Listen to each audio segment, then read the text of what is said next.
Olá, sejam todos muito bem-vindos a mais um episódio do Pé no Barro Podcast. Eu sou o Armindo Bart e comigo sempre... Aí, vamos, buenas, vamos que vamos para mais uma. Vamos lá para mais um episódio, a gente voltando aqui pro estúdio, né? Depois de uma temporada indo para as feiras e depois de Isso volta aí. aqui no estúdio, estamos de novo aqui. Esse ano de 2025, a gente tem certeza, né, Bruno? A gente vai fazer muito episódio bom, já começamos muito bem com o pessoal da Inex e agora a gente também tem algumas feiras aí que a gente vai estar trazendo pro pessoal, né, Bruno? Tá com conversa, então tenho certeza que vai vir muita gente boa e vocês vão gostar bastante como o convidado de hoje, né, Bruno? Isso aí, a gente cada vez mais rodando, né, botando o pé no barro, como diz o nome. Então andando, em seguida aí vocês vão começar, né, vem acompanhando os episódios, em seguida vão estar vendo a abertura da colheita de novo, né, que foi nossas primeiras saídas, e aí agora já em breve tem de novo isso aí. Então é a oportunidade da gente estar conversando com várias pessoas, começamos bem, e hoje eu tenho certeza que vai ser mais uma baita conversa, né.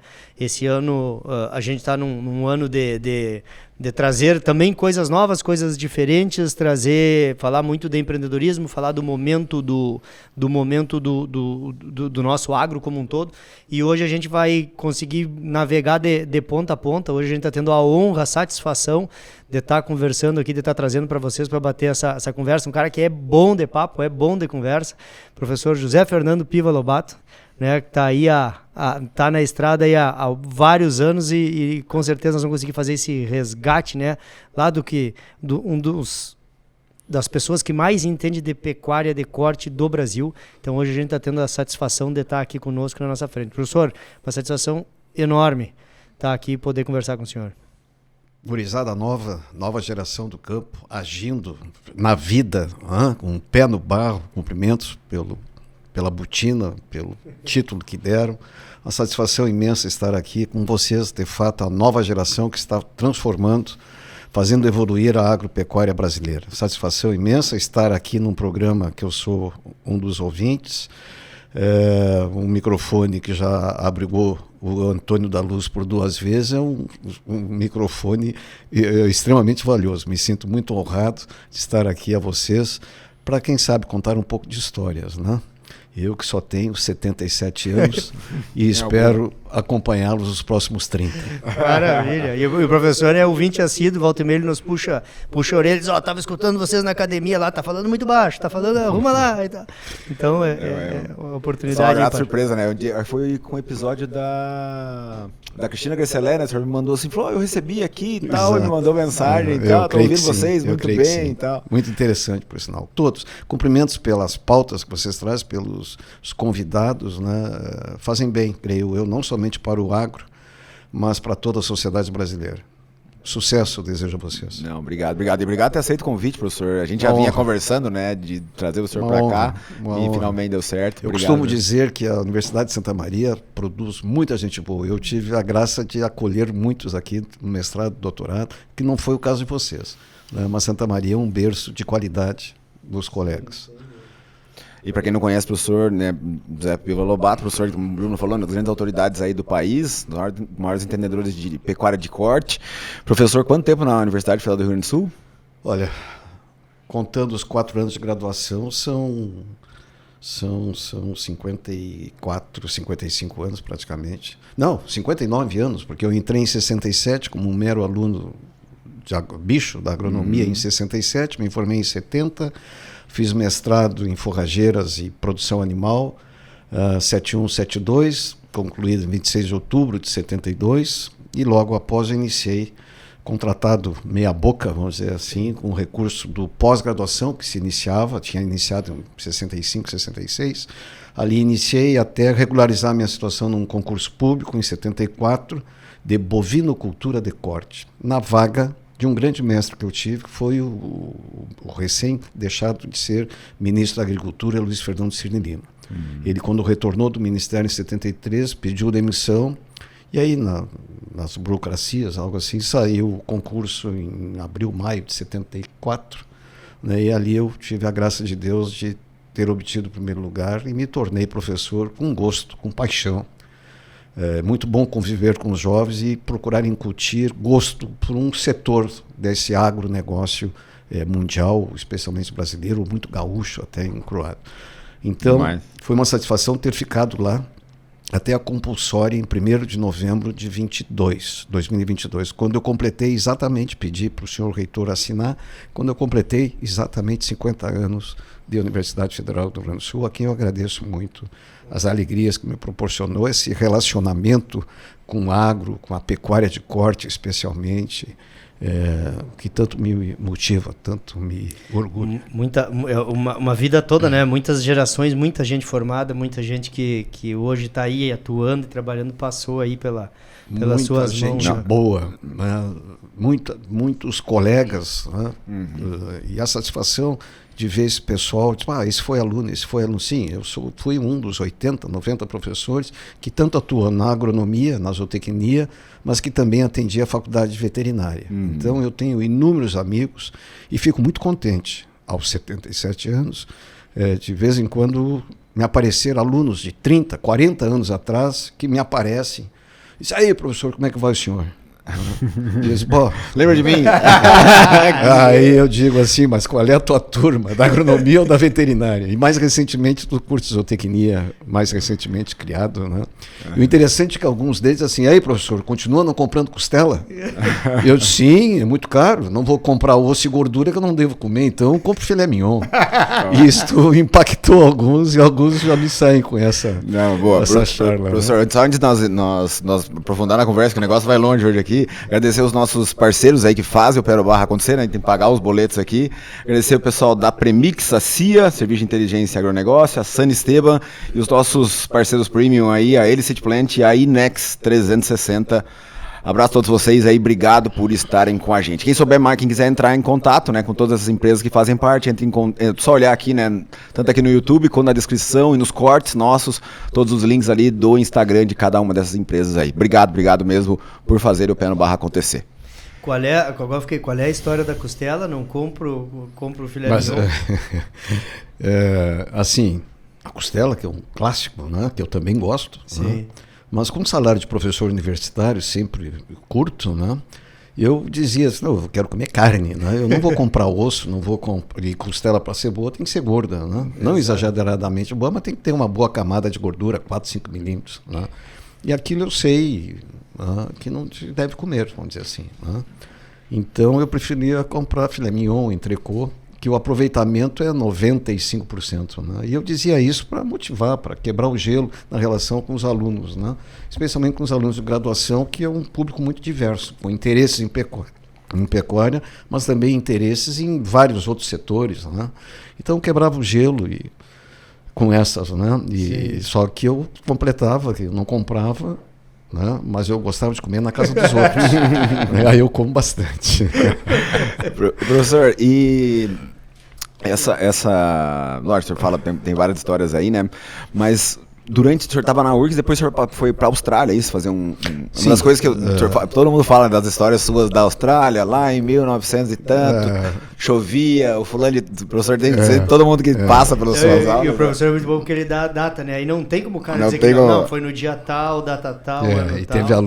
Teve aluno muito próximo a mim, que disse depois, né, que eles iam procurar a data que eu disse, né, e eles confirmaram. Por exemplo, no Clay Center, nos Estados Unidos, 5 de março de 93, neve lá fora.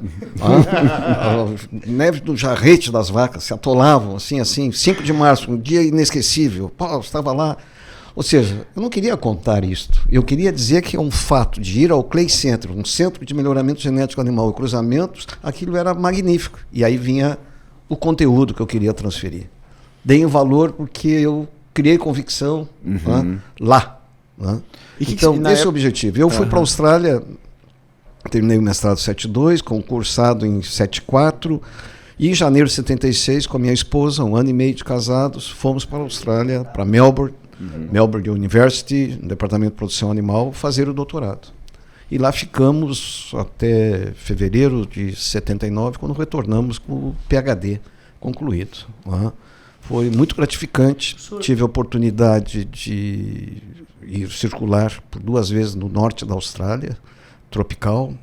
Tive a oportunidade de 2 vezes ir no Tropical Beef Center, conviver e conversar com ícones George Seifert, John Frisch, John Vercoy, fantásticos, né, que me sedimentaram, né, me alicerçaram, deram fundamentos. Eu sou muito grato à Austrália.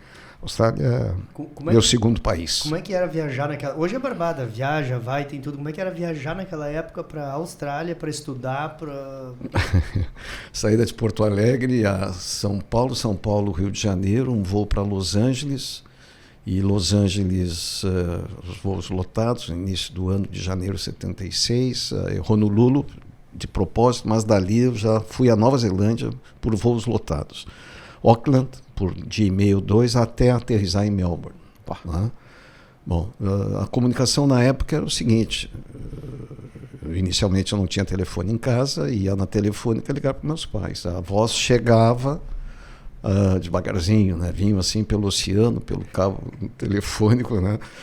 10 minutos todos os meses. Né? E um detalhe interessante, é bom todos os meses? Todos os meses. 10 minutos no mês. Era caro, né? E era mais barato pagar lá do que aqui. Uhum. Mas um outro ponto interessante que eu gosto de contar, é um pouco das histórias, o meu pai mandava o Correio do Povo de terças-feiras, Correio do Povo na época, que era um tabloide enorme, né?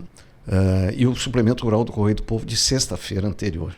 Ou seja, eu passei 3 anos e pico lá recebendo o suplemento rural do Correio do Povo de sextas-feiras, que era uma bíblia, tinha de tudo, um conteúdo bárbaro, né? E o Correio do Povo de terça-feira. Por que terça-feira? Porque segunda não tinha jornal e o último jornal era feito sábado para domingo. Então ali eu tinha, vamos dizer assim, notícias que surgiram sábado após o término da edição de domingo, né? E segunda-feira. E assim foi. E eu também alimentava como filho único, alimentava essa chama com meus pais, né? Que quando eu saí, eu temia que eles morressem na minha ausência, porque eles eram velhos. Eles tinham 57 anos e 54 anos. Para a época... Eles eram velhos, eu temia que algo acontecesse eu do outro lado do mundo. Né? E falando uma vez, 10 minutos por mês, né? Normalmente sim, mais ou menos assim. Até porque eu fui... Tinha, né? Claro, mas assim, até a notícia chegar ainda. Né? E com 13 horas de diferença de fuso. Né? Bom, foi ótimo lá, tive mestres fantásticos, eu tive desde o primário, professoras rigorosas, que me ajudaram a me moldar, que fortaleciam a educação dos meus pais, mestres nos científicos, irmãos maristas, e no ginásio, os mestres da universidade. Né? Sou muito grato aos professores. Se eu começar a enumerar aqueles marcantes a quem eu agradeço... Vai longe. Mas, professor, quando o senhor for para lá, primeiro porque é a Austrália, e segundo, o que o senhor viu de diferente quando chegou lá, assim, foi impactante, assim, é um outro mundo? É um outro mundo. Na aterrissagem... E eu coloco mais uma, por que o gaúcho aqui é tão apaixonado pela Austrália quando se fala em pecuária? Eu sou apaixonado pelo surf, né? Vamos estudar inglês? Não é bem assim, né? Vamos surfar na Golden Coast, né, de New South Wales.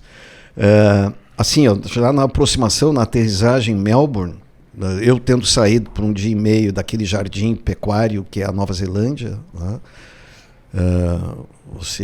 eu costumo dizer assim, que quando você respira o ar da Nova Zelândia, você entra em cio. Né? Você respira a trigo branco e azevedo, é um jardim pecuário, né? Fantástico. Bom, mas a Austrália, a aproximação, voo aterrissando em Melbourne, tudo amarelo. E aquilo era, vamos dizer, dia 14 ou 15 de janeiro de 76. Tudo amarelo.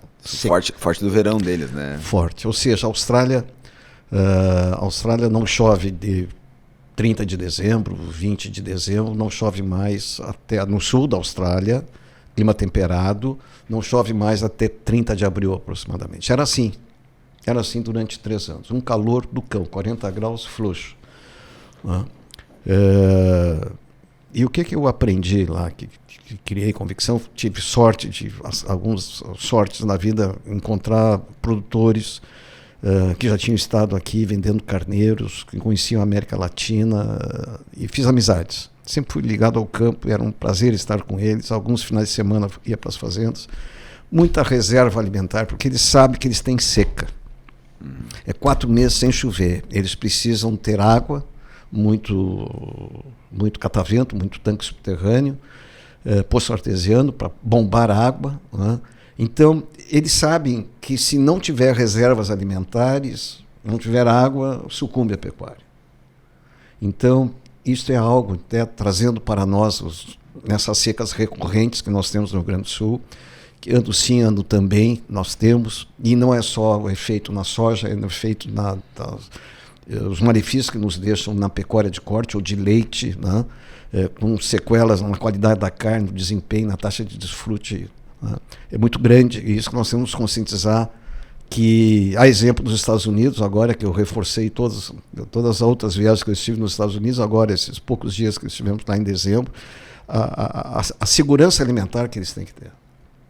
A segurança alimentar que eles têm, a adequação de lotação conforme a capacidade do solo, capacidade forrageira do solo em si. Então, a Austrália me ensinou vamos dizer assim, a necessidade alimentar, um trabalho árduo, né? Volta e meia se ouve nas redes aí o pessoal chorando, né? Porque a mão de obra. Bom, John Cameron, 2.000 hectares, quem ajudava na esquila e deveria ganhar algum dólar eram as filhas, duas moças, que com a como se chama, se diz na fronteira, os esquiladores, a comparsa, né? A comparsa, elas tomando café de caneca no meio, né? Da indiada ali, com os esquiladores, né? Eram 2.000 hectares, 3 pessoas tocavam isso. O John, um dos 4 filhos, e o Harold, muito meu amigão. Eu conduzi trabalhos dentro dessa fazenda. O outro, Peter Lilly, que veio julgar a Ideal aqui por 2 vezes, o Vinos Ideal, criador de 2.000 hectares em solo melhor, zona um pouco melhor, Mandal Sul, perto de Colac, Camperdown. Produtor de touros élficos, fantásticos. No sábado que eu estava lá, sábado, domingo, era ele distribuindo feno. Né? Era um campo bastante plano, puxava o afogador de uma Toyota Bandeirante, vamos dizer assim, e ia lá para a caixa a descarregar feno. E quando ia chegar no arame, ele descia correndo, ia lá, virava de volta. Ou seja, eles que fazem cerca. E é um mundo completamente diferente, né? Porque aqui as estâncias grandes, cheias de gente. Imagina o senhor quando saiu daqui para lá. Então isso faz pensar. Né? Bom, e aí daqui a pouco vamos ter que chegar na nossa realidade de 85% dos nossos pecuaristas terem até 50 animais. 85% de 260 mil tem até 50 bovinos, são pecuaristas no estado do Rio Grande do Sul. Mas ficando na Austrália, e eu acho que nós temos aqui umas 4 horas para conversar, floxo, né? 8. A Austrália, interação genótipo-ambiente, né? Pressão de seleção, eu vivi num ambiente muito bom e essas experiências de observações, né? Norte da Austrália, Northern Territory, 50 hectares para ter uma vaca.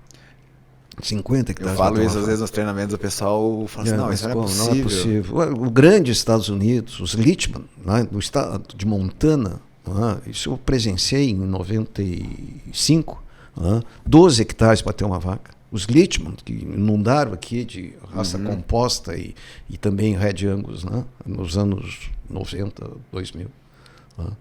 12 hectares para ter uma vaca. Agora, as vacas, condição corporal, 4. Suplementadas, mantidas. Por isso eles têm indicadores ou técnicos muito melhores. Professor, diga. Eu ia falar isso aí. E a genética? Uma outra coisa que o senhor fala... Outro ponto. Na Austrália, você é honesto. Você é honesto. Eu nunca vi alguém duvidar do que eu dizia, do que eu pensava, dos meus procedimentos. Eu duvidava de uma outra pessoa. Eu não tinha receio. Não tinha receio. Eu tenho uma filha nascida lá. Meritíssima juíza hoje, aqui. Chegou aqui com 1 ano e 2 meses. Que legal. Eu não sabia. É a mais velha.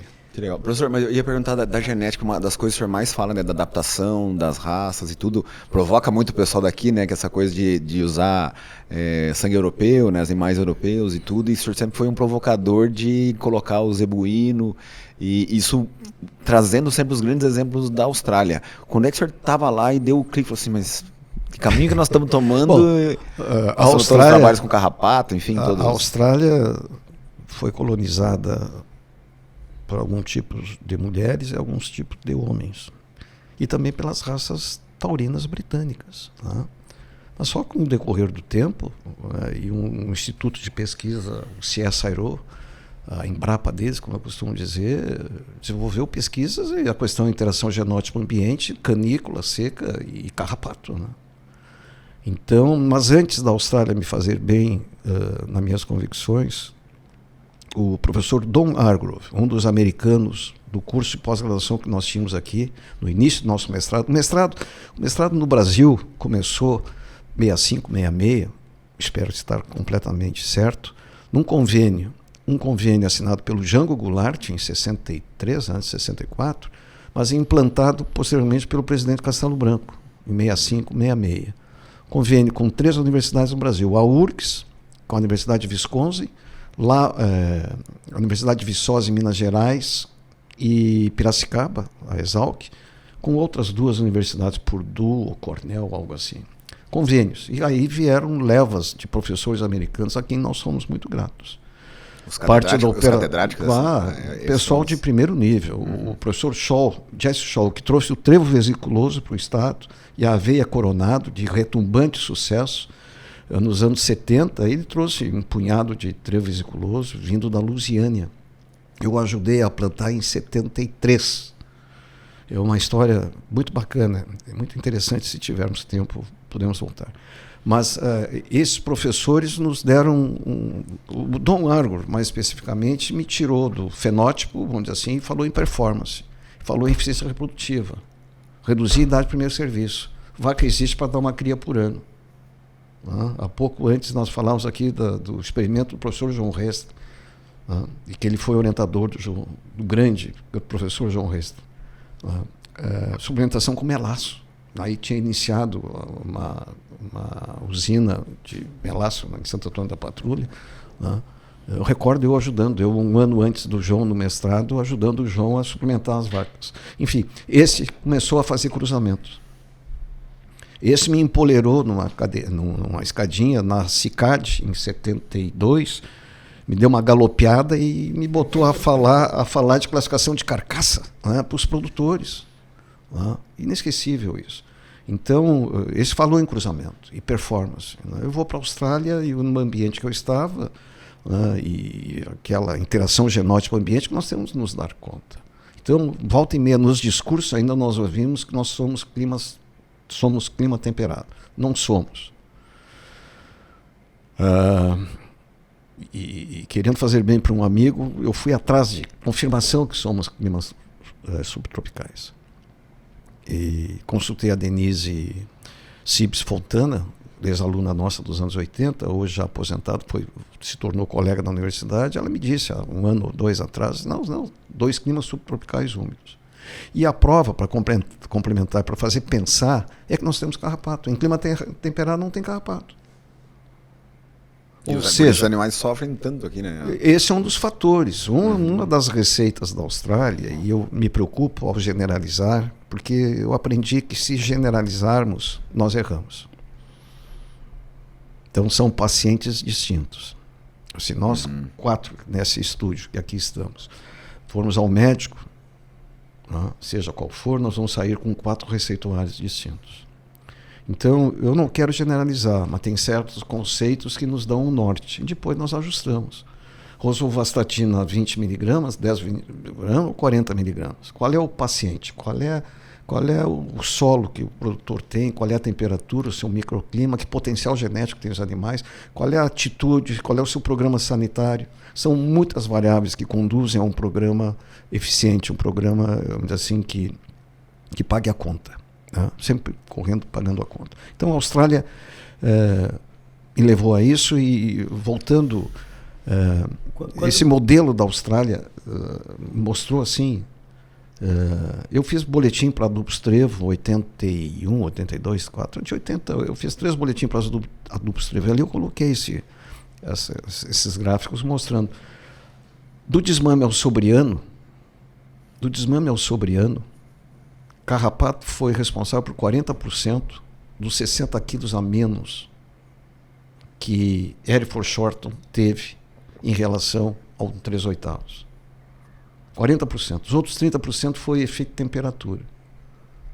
Ou seja, hoje Porto Alegre amanheceu, quando eu liguei o telefone para ouvir, fazer barba, 25 graus. A zona de conforto térmico é 21, até 21. É de 2 negativos, 1,9 negativos, é a base que eu uso, sempre usei. Isso o Edson, professor? Taurinas. Uhum. E muito pior para raças de pelo comprido, que não pelecham. Ou seja, não precisamos ter ursos aqui. Para ter um certo pelo maior, como cavalos têm, os equinos têm, para cruzar o nosso inverninho. Sim, mas final de agosto, setembro, tem que largar o pelo como o cavalo larga. Nós precisamos de pelechamento para fazer essa regulação térmica com o ambiente. E nós sabemos, então, ano após ano, nós sabemos o que nós temos aqui no Rio Grande do Sul. Secas recorrentes, falta de pasto, falta de reservas. Então, a Austrália me situou muito, né? Me serviu muito, me deu convicções e exemplos que eu me orgulho de tê-los copiado. O senhor, com toda a bagagem, experiência, acima de tudo, o senhor tem um lado da antropologia, vamos dizer assim, muito forte, de entender de gente, de pessoas, de ambientes e conseguir trazer isso, né? Nessas suas leituras todas. Como é que é essa questão, assim, a gente conversou um pouquinho fora, tem coisas assim, até hoje tem cenários que nós não mudamos de 50 anos para trás.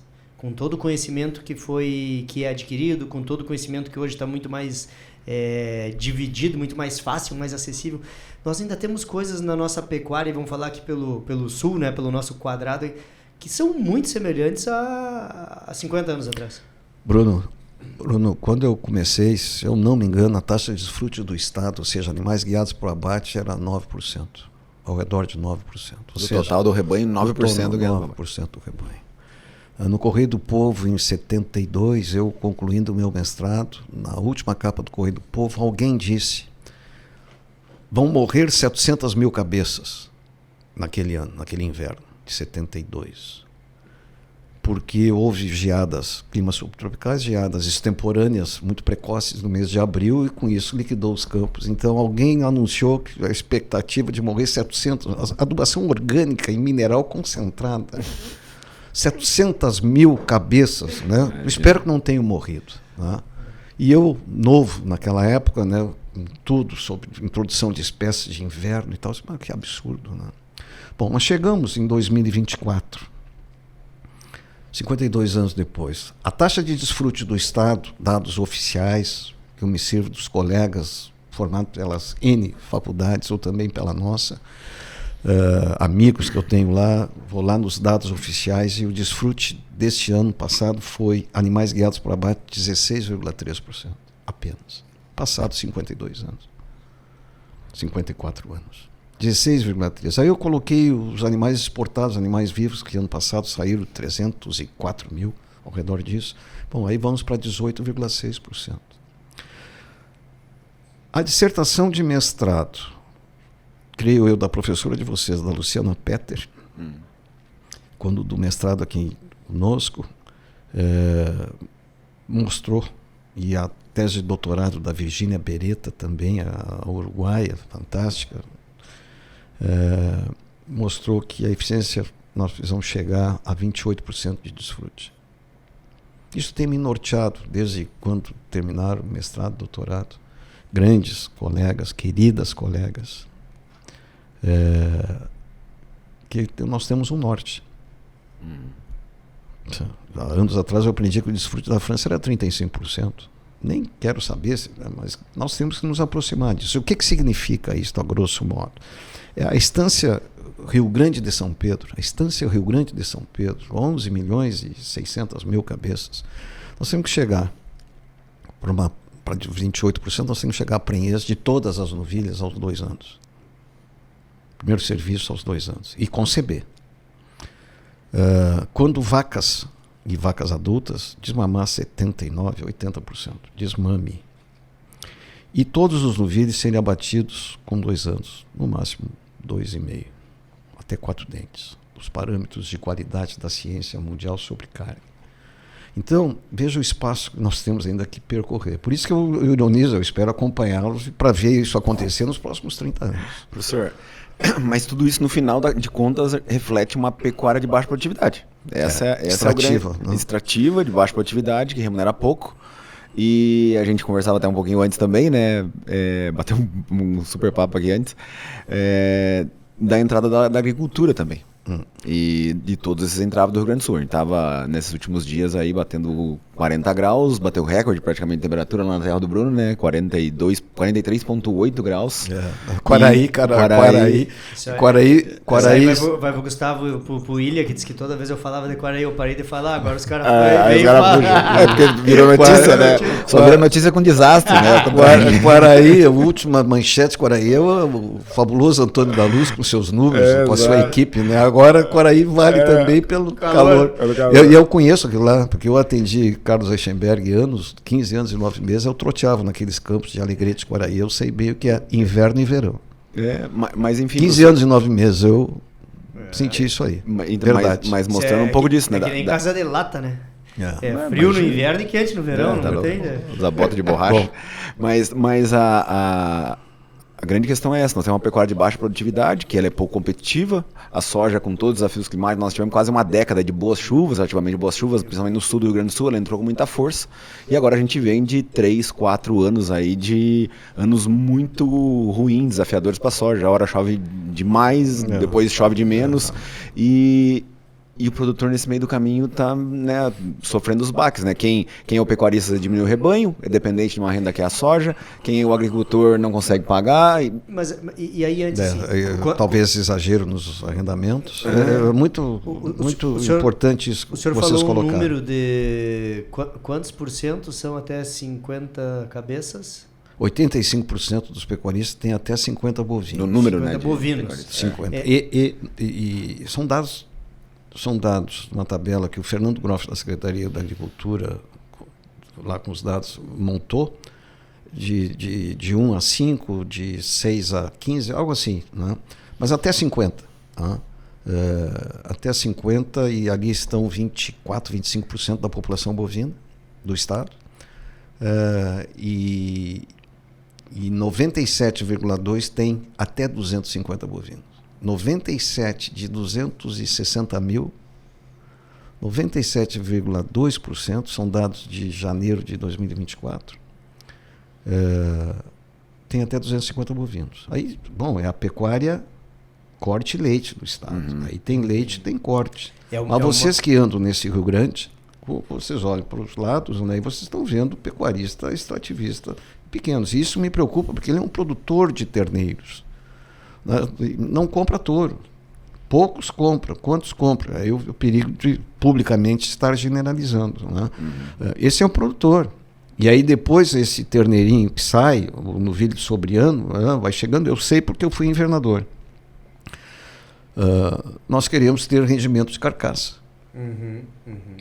Nós queremos ter rendimento de carcaça. E aí alguns reclamam dos frigoríficos. Como vai ter se não teve uma criação adequada, não tem um potencial genético, um conteúdo genético?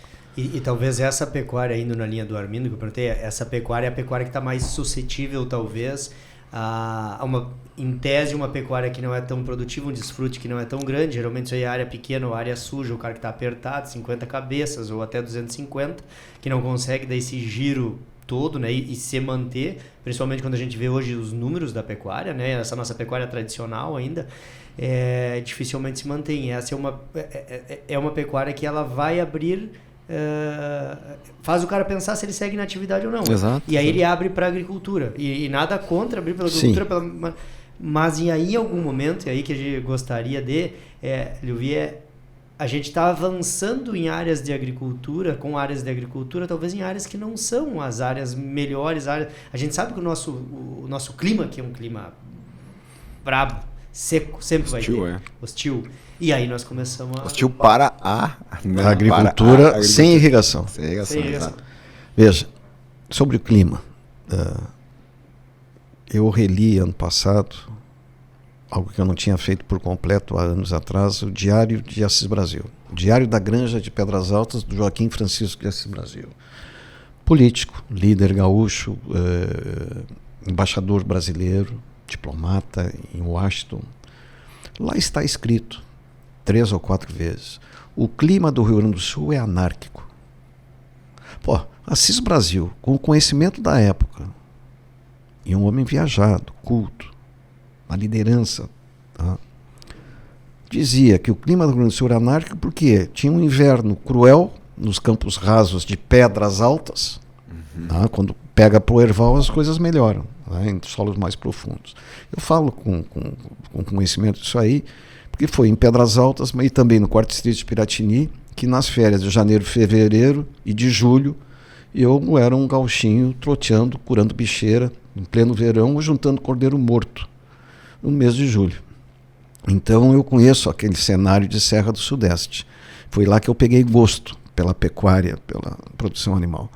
Então, o clima do Rio Grande do Sul é anárquico. Nós temos que nos conscientizar disto. Nós temos que nos conscientizar disso, parar de balela que não somos isso, somos aquilo. Vai acontecer de novo, como tem acontecido. Eu tiro 10 ou 12 anos da minha vida para dizer que eu era então um guri de 10, 12 anos, e o meu tiozinho, eu chegava lá em 2 de janeiro, não quero correria aqui, senão eu vou ter que mandar para o teu pai. Se eu souber que tu anda correndo aí, tu leva um planchaço, a égua se perde. A égua se perde, não vou te devolver quebrado para o teu pai. A seca. Eu tenho outras histórias de secas, né? E aí eu posso voltar na Austrália, se não me esquecer depois como eles se precavem. Inclusive contra os incêndios, que são devastadores. Em tua região, ontem eu ainda vi um vídeo, há 10 dias atrás também, queimadas enormes, né? Muito bem, então tem solos próprios à agricultura, só que tem que chover na hora certa. E se não tem, se essa inconstância climática de 2 climas subtropicais úmidos, com essas nuances, com 4 influências, né? Amazônia, Cordilheira, Antártica e Oceano, né? Atlântico, você tem que se precaver. E aí tem milhões de canhadas. Quem é do agro sabe, especialmente no Rio Grande do Sul, que é uma canhada, é uma zona mais baixa, que é fácil fazer barragens, como foram feitas as barragens de arroz há 40, 50 anos atrás. Por isso o Rio Grande do Sul é 70% da produção do arroz. Ou seja, nós temos que nos conscientizarmos, e aí eu digo para os ambientalistas, não vai ser uma dúzia de canhadas, ou milhares de canhadas, em milhões de canhadas existentes, e se possa detonar com o meio ambiente. Não. Ou seja, isto é garantia e segurança do homem do campo, que produz. Aí eu olho, me espicho para os Estados Unidos no mês de dezembro, o que eu via lá? Irrigação. Fruticultura e oleicultura, toda a garantia de irrigação. Eles sabem que vão colher. Aqui nós ficamos rezando para o São Pedro. E a previsibilidade. Né, e aí acontece, e aí vem as questões de uso da terra. Alguns por idade, por falta de seguidores, por falta de sucessores, idade, circunstâncias outras, né? São 259.800 pecuaristas. Né? Vão entregando, né? Vão mudando, enfim, e realmente a agricultura dá uma resposta mais imediata. Né? Se nós raciocinarmos que a pecuária de corte, para uma pecuária de ciclo completo, a gestação da vaca é 9 meses e meio. Se cruzar com o zebu que nós precisamos, é quase 9 meses e 20 dias. Mas aí 6, 7 meses de aleitamento. Mais 1 ano de recria. Aí vai dar 1 ano e meio, coisa para sair um novilho de 2 anos. Em que solo? Em que oferta forrageira? Em que oferta, vocês, mestres, doutores, em que oferta forrageira para atender às necessidades dos animais? São seres vivos. Taxa de consumo, 2,7% de matéria seca, associado a 2,7% de matéria seca consumida, quanto de proteína. Ou seja, e frente às nuances climáticas. Eu dizia que a vaca,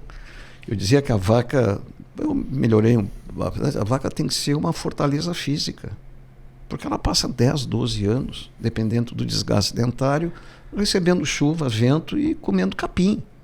Se eu disser a vocês vão pastar, vocês vão dizer que mal educado, me agrediu. Não, a vaca pasta e transforma fibra, capim, e pode ser pejorativo, transforma capim em proteína da melhor qualidade. E se tirarmos os ruminantes, sejam eles quais forem, vida silvestre ou comercial, os nossos campos vão virar um brejo. vocês todos são campeiros suficientes para relembrar no seu Quaraí, e sei lá mais aonde na vida, né, que onde não entra dente e nem a roçadeira, vão surgindo arbóreas, que daqui a 10 anos, 15 anos, quando tiver que trocar o aramado, vai ter que desmanchar como? Vai ter que desvastar árvores que se recriaram, que tomaram o corpo de 5, 6, 7, 8 metros de altura. Eu tenho fotografias disso. Então, assim, quando eu citei o pós-graduação 65, 66, nós temos apenas 50, quase 60 anos de mestrado, para depois vir doutorados. A URGS começou 65, 66, a Santa Maria de vocês começou 70 e pouco, 74, se não me engano. Grande reitor, Mariano da Rocha. Então, o reconhecimento público, a qualidade das outras universidades e a necessidade, Bruno, de fato, de uso e capacitação do solo e clima. E aí, me perdoem os colegas que não aceitam, vamos usar alguma das canhadas para fazer barragens, porque é a segurança da produção, é a segurança do homem do campo, é a segurança da juventude no campo. Para haver essa renovação. A gente está no momento vendo aqui, geral, o Brasil como um todo, né, vem sofrendo seca. O Sul aqui, nós estamos em 6 anos, em 5 anos ruins, 1 por chuva, 4 por seca, 1 por excesso e 4 por seca. E para mim está muito claro que nós precisamos fazer algumas coisas nessa mudança. Tomada de atitude. Que uma delas é a irrigação, não tenho dúvida, mas talvez entender melhor esse zoneamento, porque a gente está deixando um rastro aí de destruição financeira para trás e infelizmente nós estamos indo para mais um ano assim, né? Onde, claro, a agricultura não é a vilã, mas ela, por girar muito mais por o valor monetário, né, o quanto se investe, está deixando um rastro de prejuízo para trás. Tudo que ela constrói, no mesmo momento que ela constrói riqueza, também está deixando para um outro lado. Então, assim, a gente tem que ter um entendimento de sul, de como fazer como ajustar tudo isso de maneira melhor, como se precaver. E aí nós, né, que estamos no campo, que estamos na consultoria, é o que a gente orienta o produtor, como que a gente auxilia nisso, né? A gente sempre fala, né, lá dentro da CIA, de engenheiro de obra pronta é fácil de ser. O que a gente tem que dizer quando a coisa não aconteceu? Né? E a gente vem batendo muito nisso, né, da questão da seca, na questão financeira, quando os preços estão bons. Nós estamos entrando num ciclo financeiro, né, da pecuária. Preço bom sem saber o custo? Não resolve nada.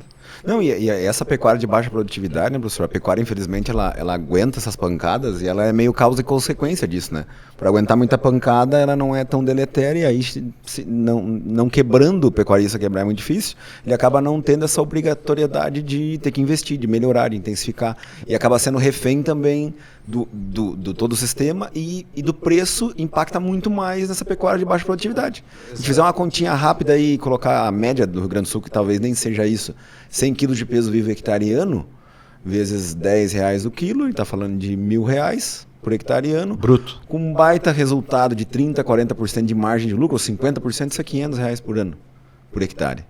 E se a gente pega uma soja, né, que o problema é receber, mas, né, mas quando recebe, estão falando de 8 a 10 sacos, a gente está falando de R$1.000 a R$1.300 sem nenhum esforço, que é o dobro ou mais do que o dobro da receita dessa pecuária extrativista.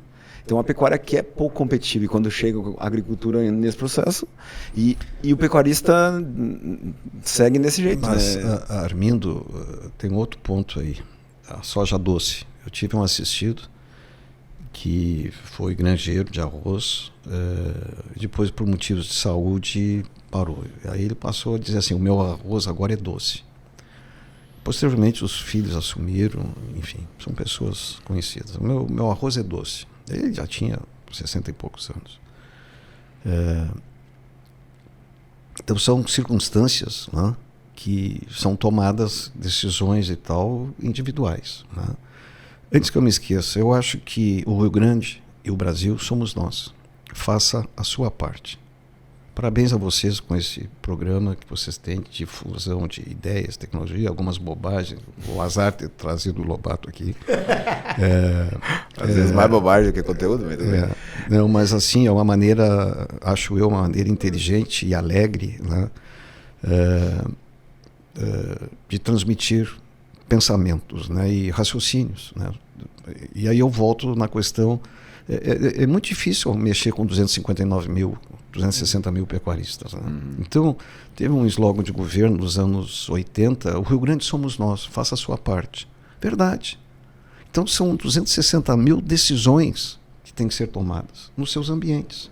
Como o Rio Grande do Sul é diverso, o Rio Grande do Sul tem 75, eu me fixo naquilo que me impactou há mais de 50 anos no mestrado, o Rio Grande do Sul tem 75 diferentes solos, unidades de mapeamento. Dentro do mesmo potreiro, na tua Quaraí, Bruno, né, tem o solo Pedregal, na Coxilha, e na Canhada o solo Escobar, unidade, mapeamento de solo Escobar.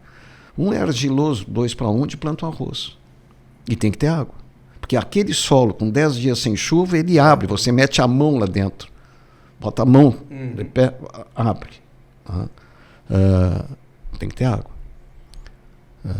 E a 10 metros de distância, terminou a lavoura de arroz, começa a subir litólico, na nomenclatura nova, dos solos litólicos. O solo está 1 centímetro, 2 centímetros abaixo. Em 10 dias sem chuva, está tudo amarelo. Aquilo não cresce nada, quase assim.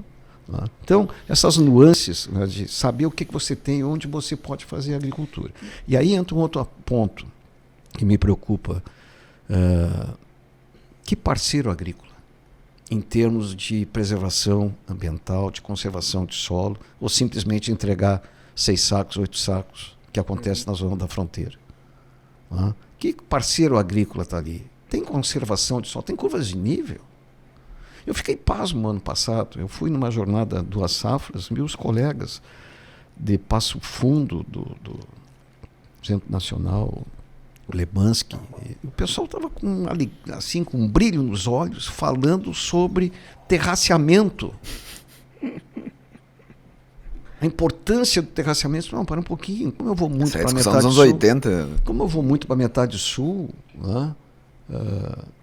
Não vou muito lá para cima, na metade norte, mas eu peguei e pedi a palavra, mas eu estou surpreso. Porque em 68, eu era um aluno de 2º ano de agronomia, e com o Francisco Chardon, colega de turma, nós fomos para Posto Agropecuário de Carazinho aprender a fazer curva de nível. Passamos a semana lá, nivelando. O Rio Grande do Sul não fazia. Aí, mesmo na metade sul, então você olha as estradas que eu cruzo. Início de Vossoroca, que a gradagem mascara e o proprietário não vê, eu não quero ver. Isso me preocupa muito, porque solo é a riqueza, é a base de tudo. Eu queria, assim, pegar a sua opinião, porque eu noto... o senhor, como professor, passou muita gente, né? Acabou de falar que o solo... Passei não, eles se aprovaram. Não, passou pelo sim, senhor. Sim. Muita gente são alunos, são pessoas diferentes, né? O senhor falou isso agora, nós temos solos diferentes. E a gente, ao mesmo tempo que nós pegamos produtores que são de ponta, quem está fazendo um agro lá em cima, para frente, nós ainda temos deficiências técnicas básicas de 60 anos atrás, que talvez foram para frente, foram para trás. E aí o senhor fala um número... Realmente, muito se avançou e também muito se retornou. E eu fico pensando, às vezes, e a gente como posicionamento empresarial, né? Eu falo muito assim, para quem a gente está trabalhando, para quem a gente quer trabalhar. E tendo muitas vezes, e aí um vício, que me parece que é um vício da pecuária, do pecuarista, ou de quem lida com pecuária, ou do gaúcho da metade sul, ou que sei de quem é, a gente quer puxar todo mundo, e principalmente puxar o cara que é mais fraco.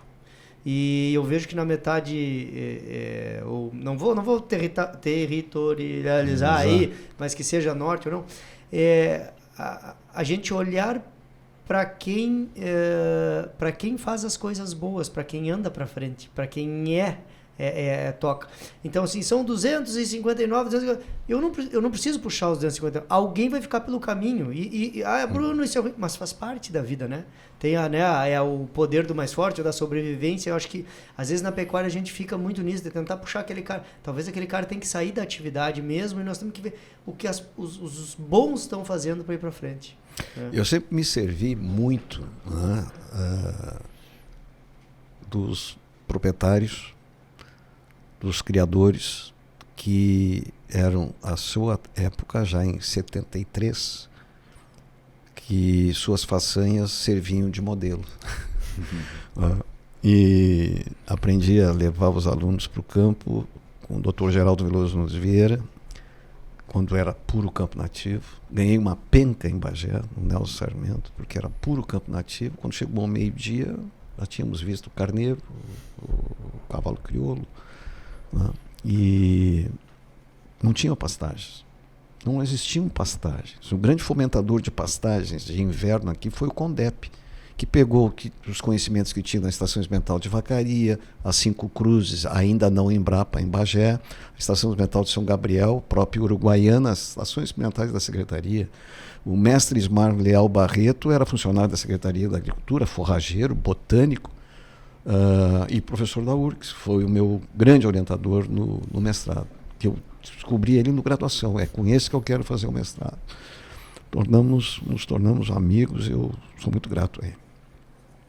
E então o projeto CONDEP, a introdução de pastagem de inverno, ou seja, nós sabemos que vamos ter inverno e que nós precisamos perenizar essas pastagens de inverno. Não podemos ser imediatistas, nós precisamos deixar sementar o azevém, uma possível leguminosa, para depois entrar com a agricultura, porque a pastagem de carne é a que você faz todos os anos. A mais barata é aquela que você faz bem o primeiro ano e maneje para ela se perenizar. Então, é difícil realmente, eu boto assim para trazer o número. E por que os indicadores não melhoram? Porque são 260 mil pecuaristas que alguns não estão colaborando. E aí nós vamos àqueles que, mesmo em 73, quando eu comecei a levar alunos, saímos daqui à meia-noite, e assim foi até 2022, para aterrissar na fronteira, né, e ir em proprietários cujas façanhas, sim, servem de modelo a todos os outros, ou de princípios, né, a ser ajustados ao poder de fogo de cada um daqueles em diferentes regiões. E o que esses caras faziam?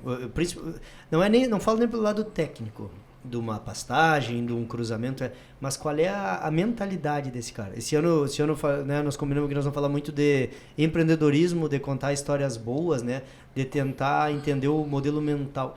O senhor, com todas essas andanças, o que esses caras bons, sejam na agricultura, na pecuária, na faculdade, na universidade, o que esse cara bom tem na cabeça? Primeiro, vontade, paixão pelo que faz, né? Vontade, destemor, acredita. Alguns até destemidos demais, outros mais comedidos, né? Porque tudo tem seu tempo de resposta. Você não pode dar o passo maior que a perna. Você tem que ir crescendo conforme o tamanho do passo que você pode dar, do capital, enfim. Aí vem inseguranças climáticas, ou crises econômicas, ou políticas, para depois vir crise econômica, né? Externas, inclusive. Né? Então, é aqueles que são serenos e persistentes, honestos. Honestidade, para mim, é fundamental. Mas assim, a vontade deles, a persistência, né, de serem agricultores ou agropecuaristas natos, né? E muitos deles já passaram pelas universidades, pegando uma nova visão daquela pecuária extrativista, diferente daquela pecuária extrativista, né, de animais vagueando pelos campos e tal, que ainda tem alguma coisa. Então, essa seleção natural vai acontecer, tem acontecido. Eu não vamos dar nome a município, mas eu vi isso no município da Fronteira Oeste durante 4 anos, o pessoal de 30, 40, 100 hectares vendendo para quem podia comprar ali, aumentando a sua propriedade. Isso está acontecendo, vem acontecendo. Eles têm que ter renda, e não vai ser de uma pecuária extrativista que eles vão ter renda. Você citou inicialmente a renda por hectare. Bom, então, vamos ser apicultores, fruticultores, uma outra diversificação. O leite mesmo, né? Bem tocado. Leite é um bem tocado, e vocês têm uma experiência bárbara na CIA, né? Em que solo? Em que solo? Então tem solo para reflorestamento. Tem solo que é possível intensificar e aí, assim, mapear. Né? Eu tenho um fato recente, que alguém queria no arrendamento seus 540 hectares. Tá? Só que não fechava os 540 hectares para 8 sacos. Né? Bom, chamei um colega, disse, por favor, quanto é que custa fazer para esse assistido aí o mapeamento? Bom, dos 540 hectares, resultou em 230. Né? Porque tem mato, tem estrada, tem sanga, tem isso, tem ele aquilo. Ele queria negociar, igual negociar fazendo, tantos hectares, tantos mil, ele queria soja, dependendo da área. Então, assim, isso e é muito bom, eu acho isso é um ponto importante assim, realmente o que você tem nas mãos. Uhum. Tá? E aí me ocorre de dizer, isso é 95, no estado de Montana, você vê, 12 hectares para ter uma vaca. Uhum. Mas daqui a pouco eu comecei a encontrar feno de alfafa. Aí, como gerente de genética dos melhoramento dos Littmann, eu disse, mas, 12 hectares para uma vaca? E esses fenos aqui? Bom, era como se fosse, Bruno, na tua Quaraí, um solo onde plantam arroz. Ali tinha, naqueles ninhos, né, onde tinha solo, tinha alfafa. Está lá o feno. Então nós temos que nos conscientizar e pensar em diversificação de receita. Vamos dizer 500 hectares ou 400 hectares. Por que eu não posso ter mato? Uhum. Uma área mais pedregosa, menos não cultivável, né? Solo raso, isso e aquilo, botar eucalipto. Daqui a 10 anos, 7 anos é uma fonte de receita, vai me manter. E tá com botar umas caixas de abelha perto, enfim. Ou seja, e aí eu volto no curso de pós-graduação, que qualificou os nossos graduações. Os cursos de pós-graduação qualificaram os nossos graduações. A nova geração está saindo muito capaz, com a diversidade de conhecimentos. Muito melhor do que quando eu saí em 1970, sem menosprezo nenhum àqueles que me formaram e que eu tenho um agradecimento profundo, eterno. Isso é interessante porque a gente tem uma leitura de que os alunos estão saindo piores do que antigamente. Alguns talvez, né? Alguns talvez, é difícil afirmar isso, mas também saem alguns excepcionais. Uhum. E sem puxar o saco de vocês são exemplos. Há aqueles que querem, tem outros que levam, sei lá, não vou falar daquilo que eu convivi há 50 anos. Mas tem muita gente boa. E esses têm brilho nos olhos. Eu tenho uma saudade das salas de aula, tenho. Porque você conquista o aluno com paixão, com conteúdo, com objetividade, com carinho, com verdades. Uma coisa legal, professor, que eu sempre acompanhei, eu infelizmente não fui seu aluno, né, na pós, vim pra cá depois, né? Acabei não fazendo essa disciplina, enfim, por causa das outras que eu fazia lá, acabei não... Mas uma coisa que eu... tu fugiu do professor. Eu fugi, putz, acabei escapando. Não, mas uma coisa que eu achava engraçada, porque eu acompanhava os meus colegas que faziam a disciplina contigo, né? E é uma coisa muito engraçada, assim, porque começava as suas aulas, todo mundo lá, Blobato, lá na aula dele e tal, ele começa a provocar, não sei o que, ainda mais o time dos forrageiros, né? E vocês, forrageiros, aí, você sempre provocou muito. Então o pessoal voltava meio assim, e era muito legal, porque eu acompanhei também a... Eu sou mestre, a minha dissertação de mestrado foi a introdução. Mas é legal, porque daí eu vim acompanhando, e depois todos eles saíam assim, lógico, né, as exceções, não gostavam, mas todos eles gostavam, e depois encontra o senhor e vem conversar e tal, e é legal quando o senhor conseguia ao longo da disciplina quebrar, né, essas coisas, assim, com as provocações, com mesmo o seu estilo, assim, às vezes mais, né, mais forte, assim, sim, e tal. Então isso que era muito legal, assim, né? Ordem. Exato. E lógico, o pessoal já vinha naquela coisa assim, né, já mais moderna, chegar, sentar um pouco diferente, né, de lá da carteira, só incomodava e tal. Então é muito legal isso aí, né? Eu que acompanho um pouco de fora, mas isso é paixão, isso é mostrar, né, conseguir, né, fazer com que os alunos ao longo do tempo... Não se consegue... Bom, Bruno, eu tive a sorte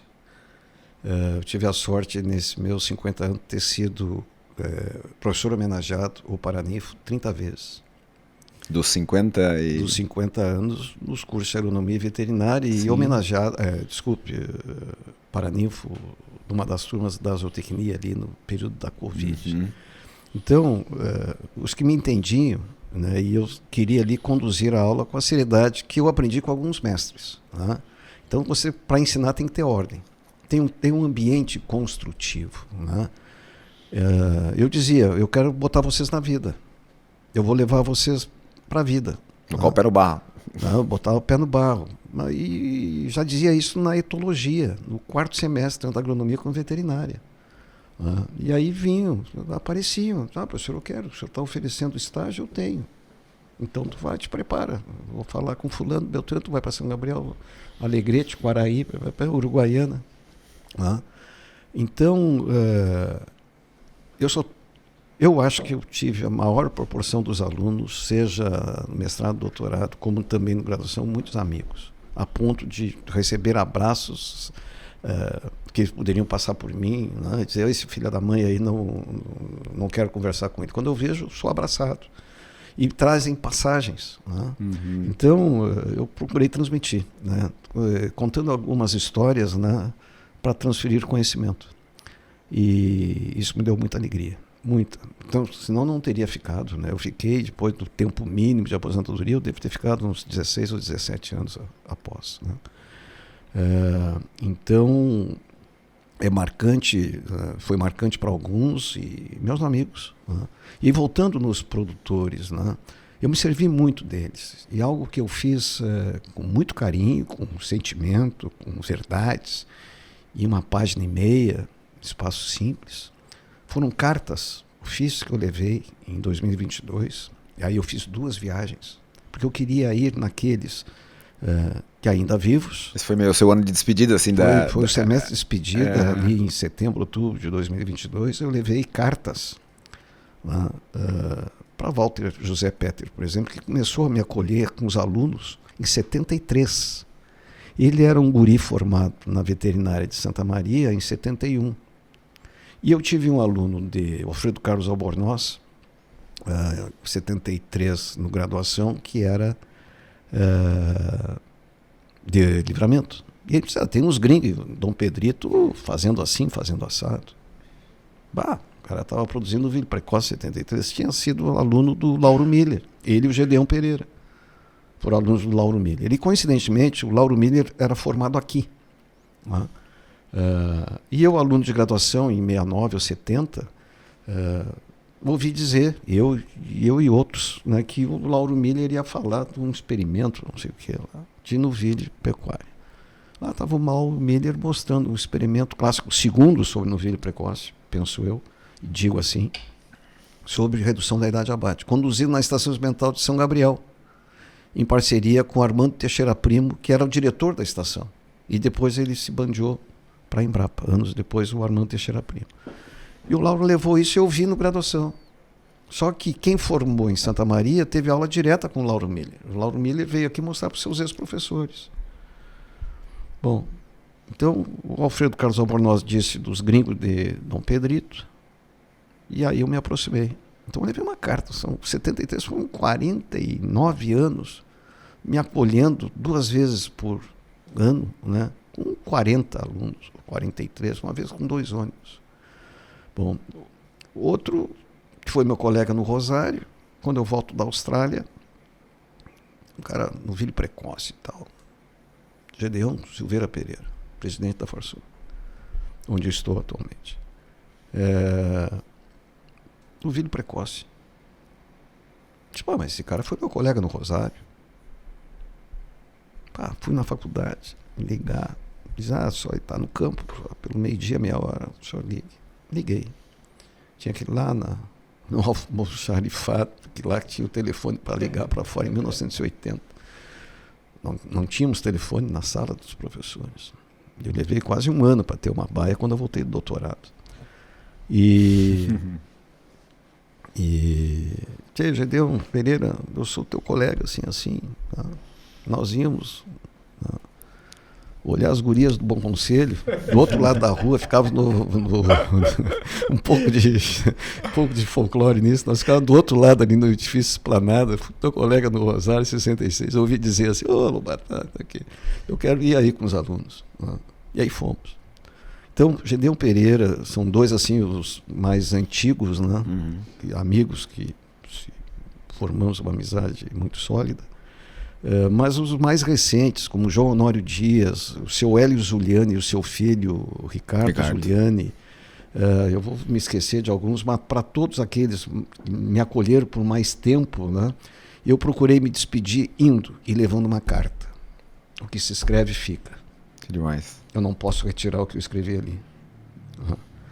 Então, e procurava conduzir essas turmas, né, num rigor necessário. E aí eu dizia, olha, comportamento assim, quem vai incomodar não vai. Porque se incomodar não entra no ônibus. Alguém vai ter que entregar a tua sacola. E assim, praticamente, eu passei incólume, né, dormindo no ônibus. O pessoal tranquilo, não, 6 horas. Ninguém bebia, todo mundo. Ninguém fazia festa, né? Não, assim, eu dizia, ó, sexta-noite, sábado à noite, sou parceiro. Da cerveja ou do vinho, né, sou parceiro. Agora, lembrem do seguinte: 6 horas da manhã no ônibus. Quando não era. E quem não estiver no ônibus fica. Tá, teve um sábado que nós fomos na Embrapa Bagé e 3 ou 4 gurias da VET não apareceram. Ficaram. Lá pelas 8h30, 9 da manhã, aparecem as gurias de táxi. É hora de dar risada. Teve uma outra aí por 2011 ou 12, né? Eu conto saindo de Bagé, eu conto, está faltando 2. Quem é que está faltando, pessoal? Eu fulano, Beltrano. Qual é o quarto deles? O quarto tal. Me bati naquela porta, nada. Troquei de mão para continuar batendo, nada. Daqui a pouco abre uma porta nas minhas costas, era uma terceira aluna. Professor, eu acordo eles. E eu ligo para eles. Acordaram. Quando um acordou... O senhor tinha errado a conta. Eu tinha errado a conta. Aí quando um abriu, encontrei o outro vestido, dormindo que nem anjo de lado, assim. Aí custou acordar. Quando ele acordou, os olhos viravam, assim, giravam, parecia que ele estava no estertor da morte. Se vocês têm 5 minutos para chegar no ônibus. Bom, ele já estava vestido, né?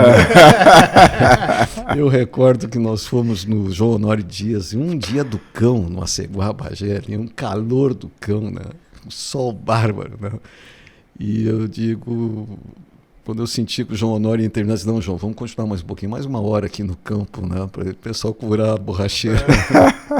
Mas foram assim os casos, né, que 1 ou 2 casos apenas, graças a Deus. E criei, como eu disse inicialmente, uma amizade muito grande com muitos, né, muitíssimos. Tenho o prazer de encontrar, deles me encontrar enfim, essa pecuária tem muito a evoluir. Eu digo, nós estamos somente em 2025, nós temos que evoluir. Quando o senhor compara a nossa aqui, vamos dizer assim, a pecuária do Sul com a pecuária do Centro-Oeste, tem como comparar? Não tem comparação? Bom, eles têm as limitações deles, né? Eles têm limitações. Eu dei assistência no Paraná, Candói, 4 anos, eu dei 8 anos no Sudoeste de São Paulo, Coronel Macedo, Taquarituba, veja, e aí a questão de curva de nível, um assunto vai trazendo o outro, se faz lembrar os fatos, né? Cheguei lá em 86 para confinar. Eu nunca fui adepto de confinamento, mas compreendo. Bom, não cruzamos,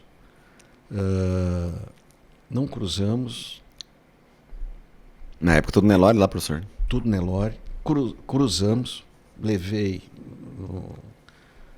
A Lagoa da Serra tinha isso aqui, o semi de touro Devon, para ver qual melhor dizer, Devon, Red Angus e Hereford.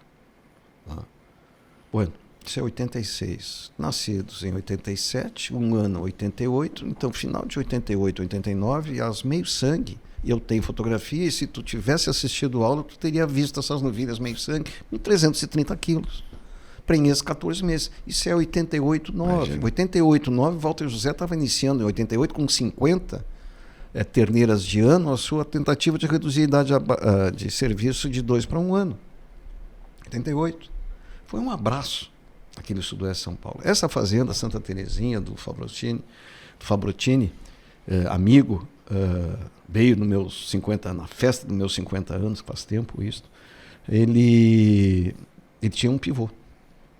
Na época. Foram 8 anos de satisfações. Eu ia lá umas 4 vezes por ano.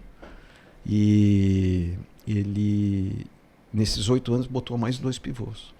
As lavouras dele, onde ele produzia milho semente, feijão, para nós consumirmos, vamos dizer assim, e plantio direto de aveia, por pastejo direto, 3 meses e pouco. Em São Paulo, né? Sudoeste de São Paulo, 86 a 94. Tudo dava certo lá. Agora, as lavouras dele tinham um terraço de base larga. Ele já tinha captado a mensagem, né, ou acreditado, porque andou na Batavo, Sim, Paraná, e voltou de lá com a cabeça feita em plantio direto e terraceamento. Então foi um abraço, ou seja, os indivíduos diferenciam. Professor, os indivíduos fazem a diferença. Então, vocês que estão aí com mais 30 anos pela frente, 40 anos, acreditem, é bom acreditar. E isso que tu disseste, Bruno, de não podemos chegar a todos, mas temos que chegar àqueles receptivos e que querem evoluir.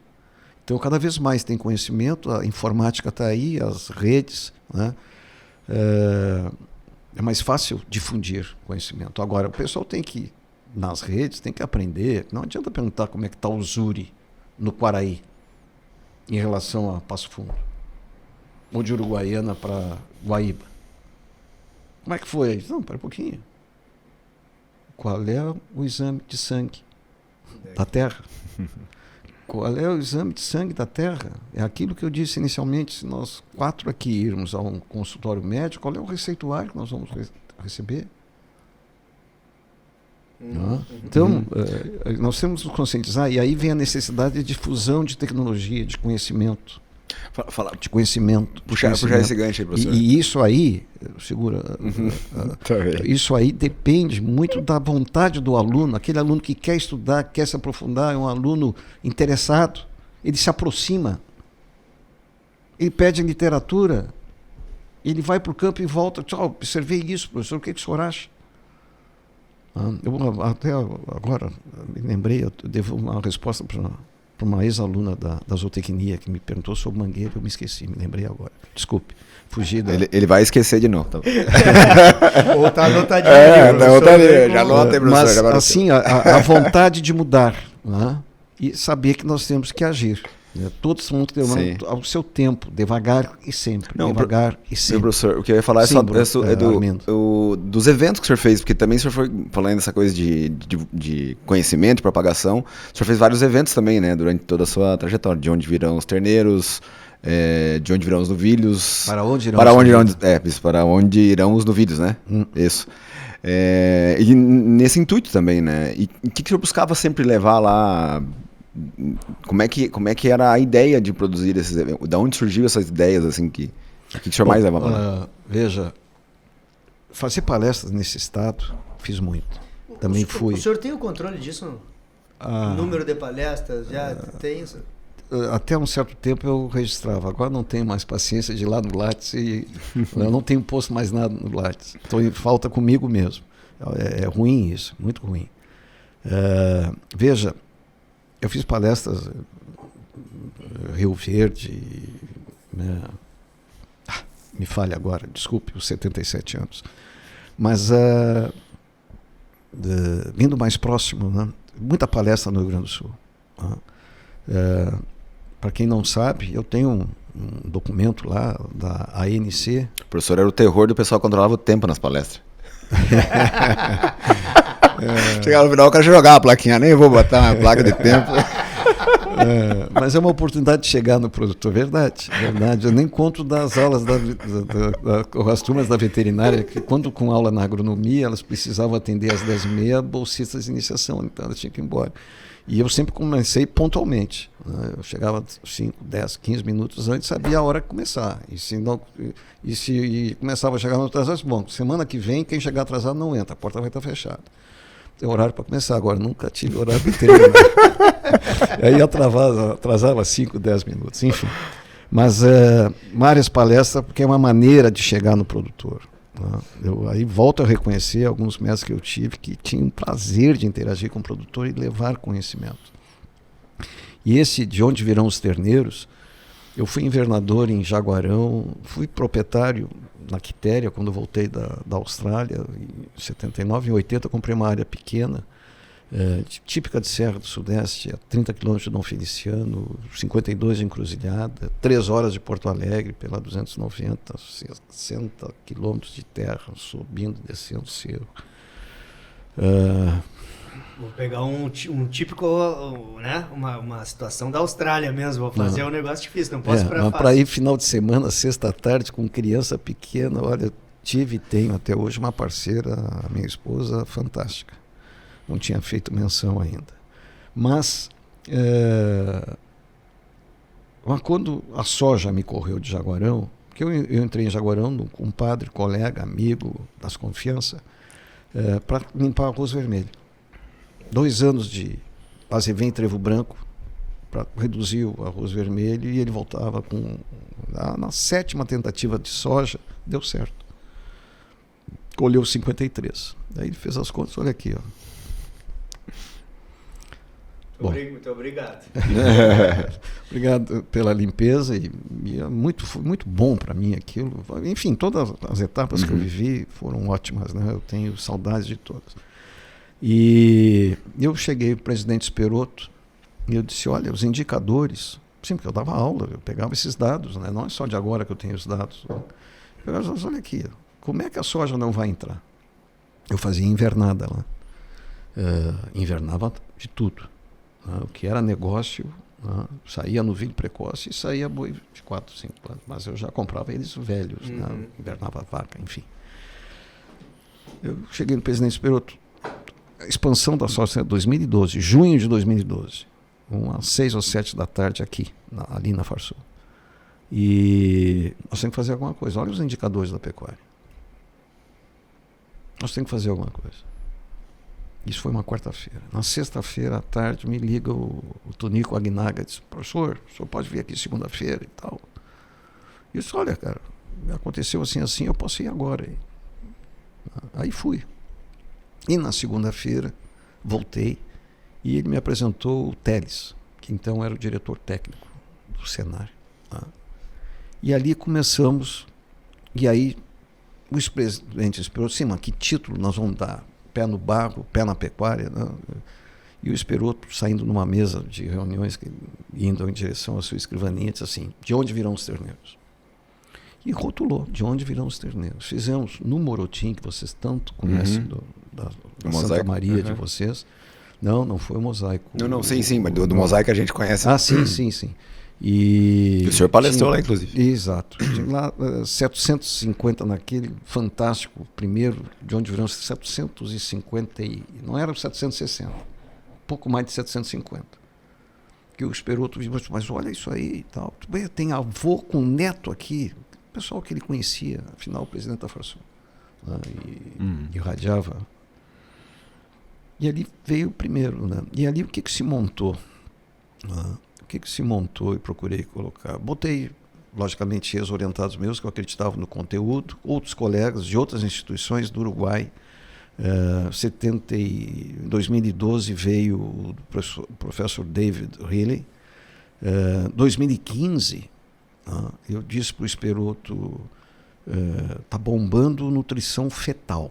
E tem um chinesinho muito burro, professor na Washington State University, o professor Mindu, de tão burrinho que ele é, os Estados Unidos ficaram com ele. E o interessante é que ele mostrou fotografias lá no Morotim, na sua apresentação, que os seus alunos de doutorado ou mestrado, sei lá, eram todos chineses. Ou seja, era a China pagando para qualificar eles. Então se montou um ciclo de palestras, né? Um dia de campo, primeiro dia de campo. E aí vamos, agora, por exemplo, eu estou para ir a Caçapava no final do mês, com Pedro Faraco Rodrigues, do Senar, para escolhermos propriedades para Abril, servindo suas façanhas de modelo a todos os outros, ou quase todos os outros. Então, uma gama de assuntos de seleção animal, de cruzamentos, de oferta forrageira, de manejo, de produção e manejo, desse conjunto, de colocar todos esses fatores de produção num conjunto para ter produtividade, ter taxa de desfrute, ter redução da idade de abate.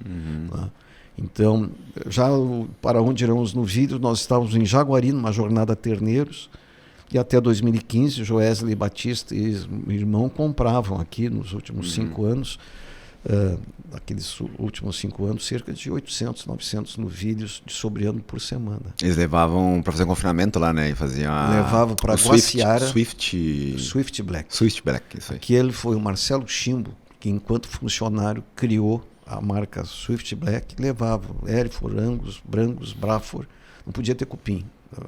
O Brasil não podia ir, mas levava para Guaciara, onde tinha um confinamento, e abatiam em Lins. Eu tive a oportunidade de conhecer isso aí, porque eu fui convidado para palestra num simpósio, segundo simpósio internacional da carne, feito pelo Saulo Silva em Pirassununga, e ele botou os convidados estrangeiros, fizemos um tour, e o pelo duro aqui, 2 dias, onde eu tive a oportunidade de visitar isso aí e ir no próprio frigorífico. O Lins é um dos maiores, era o antigo, né? Bertin, né? Se eu não me engano, era o antigo Bertin, famoso dos anos 70, 80, algo assim.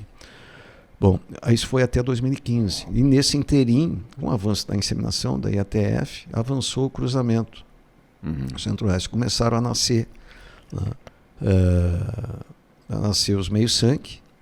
E a exemplo da Inglaterra, da Grã-Bretanha, onde meio sangue Angus é carne Angus, pode ser Limousin, Charolais, do outro lado, os outros 50% pode ser. Né? Essa é uma pergunta que eu fiz em 3 momentos. Estou perdendo meu inglês, eu não entendi. Só 50% de Angus? Eu perguntei para 3, os 3 responderam, mínimo 50%.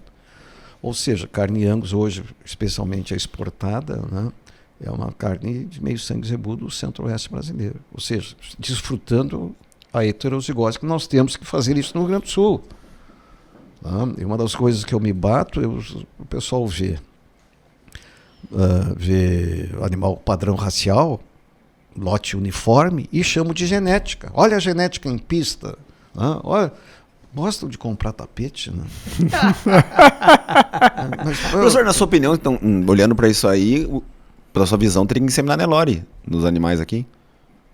Eu acredito que sim. Eu não posso generalizar. Né? Eu tenho um grande amigo, 2 grandes amigos, são criadores de Hereford, por exemplo. Tem um outro assistindo meu que tem Angus. Eles estão satisfeitos. E estão controlando, estão satisfeitos. Então é um elemento humano, é um conjunto aí. Né? Agora, na produção comercial, se cruza. É uma das coisas que eu vejo, assim, essa coisa do carrapato mesmo é um problema tão grande. Eu vou dizer, nas fazendas lá de cima... Não tem banheiro carrapaticida. Exato. A Austrália me ensinou isso. Sabe que... Eu mandei não, os guri foram, prêmio de formatura e tal, 2 primos foram, o Luiz Felipe e o Fernando Ferreira da Costa, lá do Quaraí, no Passo da Guarda, Estância Querência. E eu indiquei isso nos anos 80. Lá, eu recebo carta deles, disse, olha aí, com fotografia, um touro que não infestava, os caras botavam as larvas em cima, semeavam, né? E não desapareciam. Ou seja, resistência genética. Ou seja, enquanto eu tive coragem de dizer num evento com a presença do Fernando Costa Matos, ministro da Agricultura do Uruguai até o dia 1º próximo, que é ex-aluno nosso aqui, um doble chapa, ele disse, Fernando, e ele é criador de Braford. O pai dele me levou pela mão na Expo Inter a conhecer um touro que ele havia comprado para levar para o Uruguai, isso há 30 anos atrás, algo assim.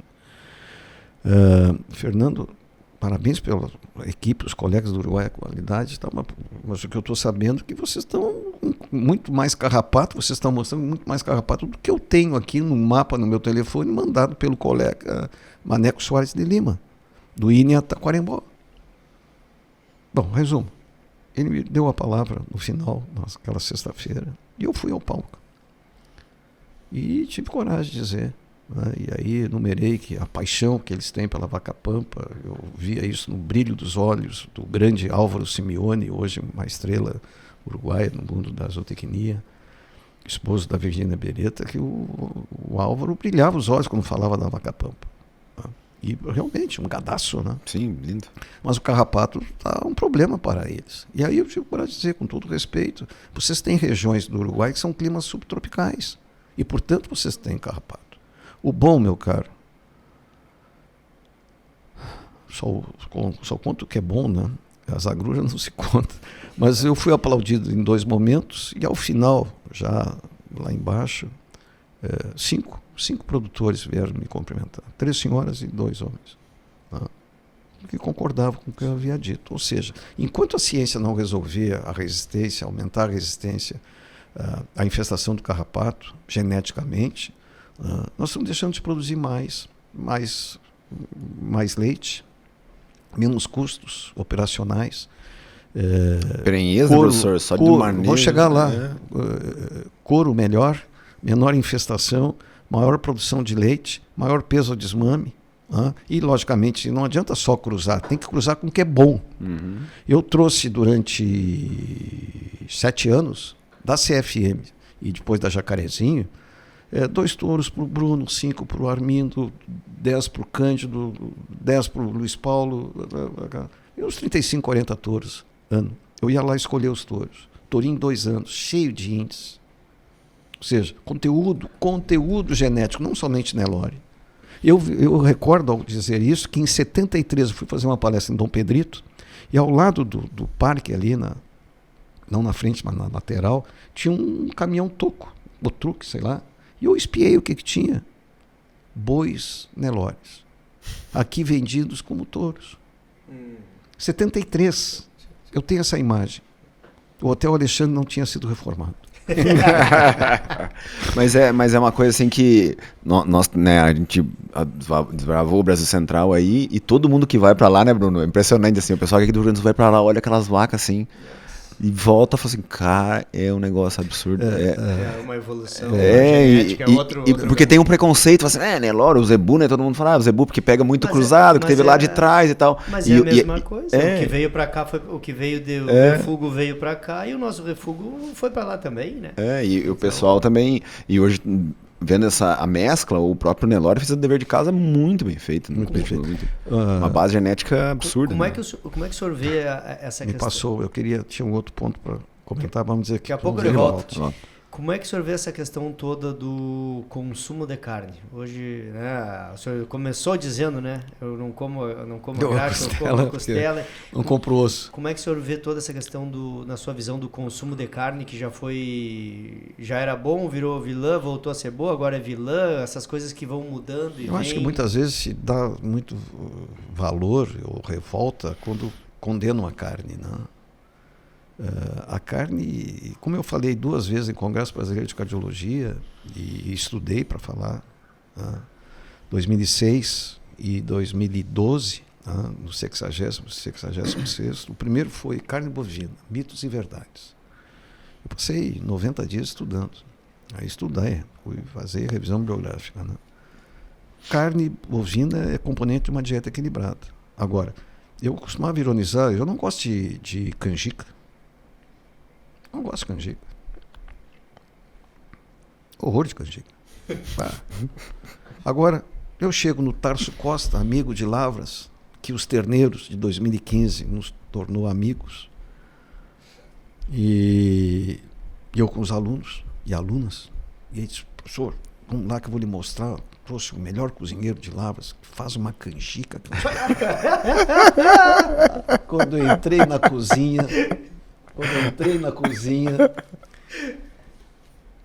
e eu olhei a panela, tinha feijão. Eu estou salvo. Vou fazer um jogo de cena aqui, um pouquinho de canjica que eu detesto. Nem diz o meu cunhado quando botaram no prato dele uma coisa que eu não gostava, ele olhava assim, com quantas colheradas eu acabo com isso aqui. Bom, eu sei que... Bom, me servi de canjica socialmente, né? Cara, que delícia. Repeti mais 2 vezes. Não toquei no feijão. Aí, numa segunda ida lá, o Tarso era um bom professor, e é compra campo com pecuária. Comprava campo com pecuária. Só pecuária. Comprou até uma área com lavoura de soja. Isso é uma coisa de 5, 8 anos atrás. E... me perdi. Você falou da carne. Nós estávamos falando da carne. Então, a carne é componente de uma dieta equilibrada. Uma vez num voo de São Paulo para cá, eu estava lendo sobre carne e um casal, e quando eu pesco alguma conversa, que ela não comia carne.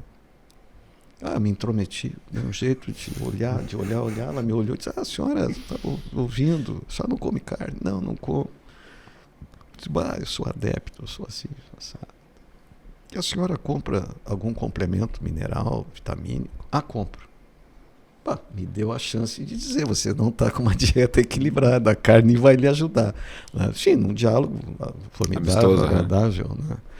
Então, a carne, agora mesmo, Paleta Atlântida, uma das barracas que eu fui, que era a de vocês, aquilo ali é uma homenagem. É uma loucura, né, professor? É uma homenagem à produção dos ruminantes, né? Aquilo ali é fantástico. E ninguém, assim, vocês imaginam a revolta que causou. Não, deixa. Né? Esses desequilíbrios ou coisa assim, não vou dizer desequilíbrio, esses gostos, né? Eu não gosto de canjica, né? A do Tarso Costa lá, aquele cozinheiro, roubou a cena, né?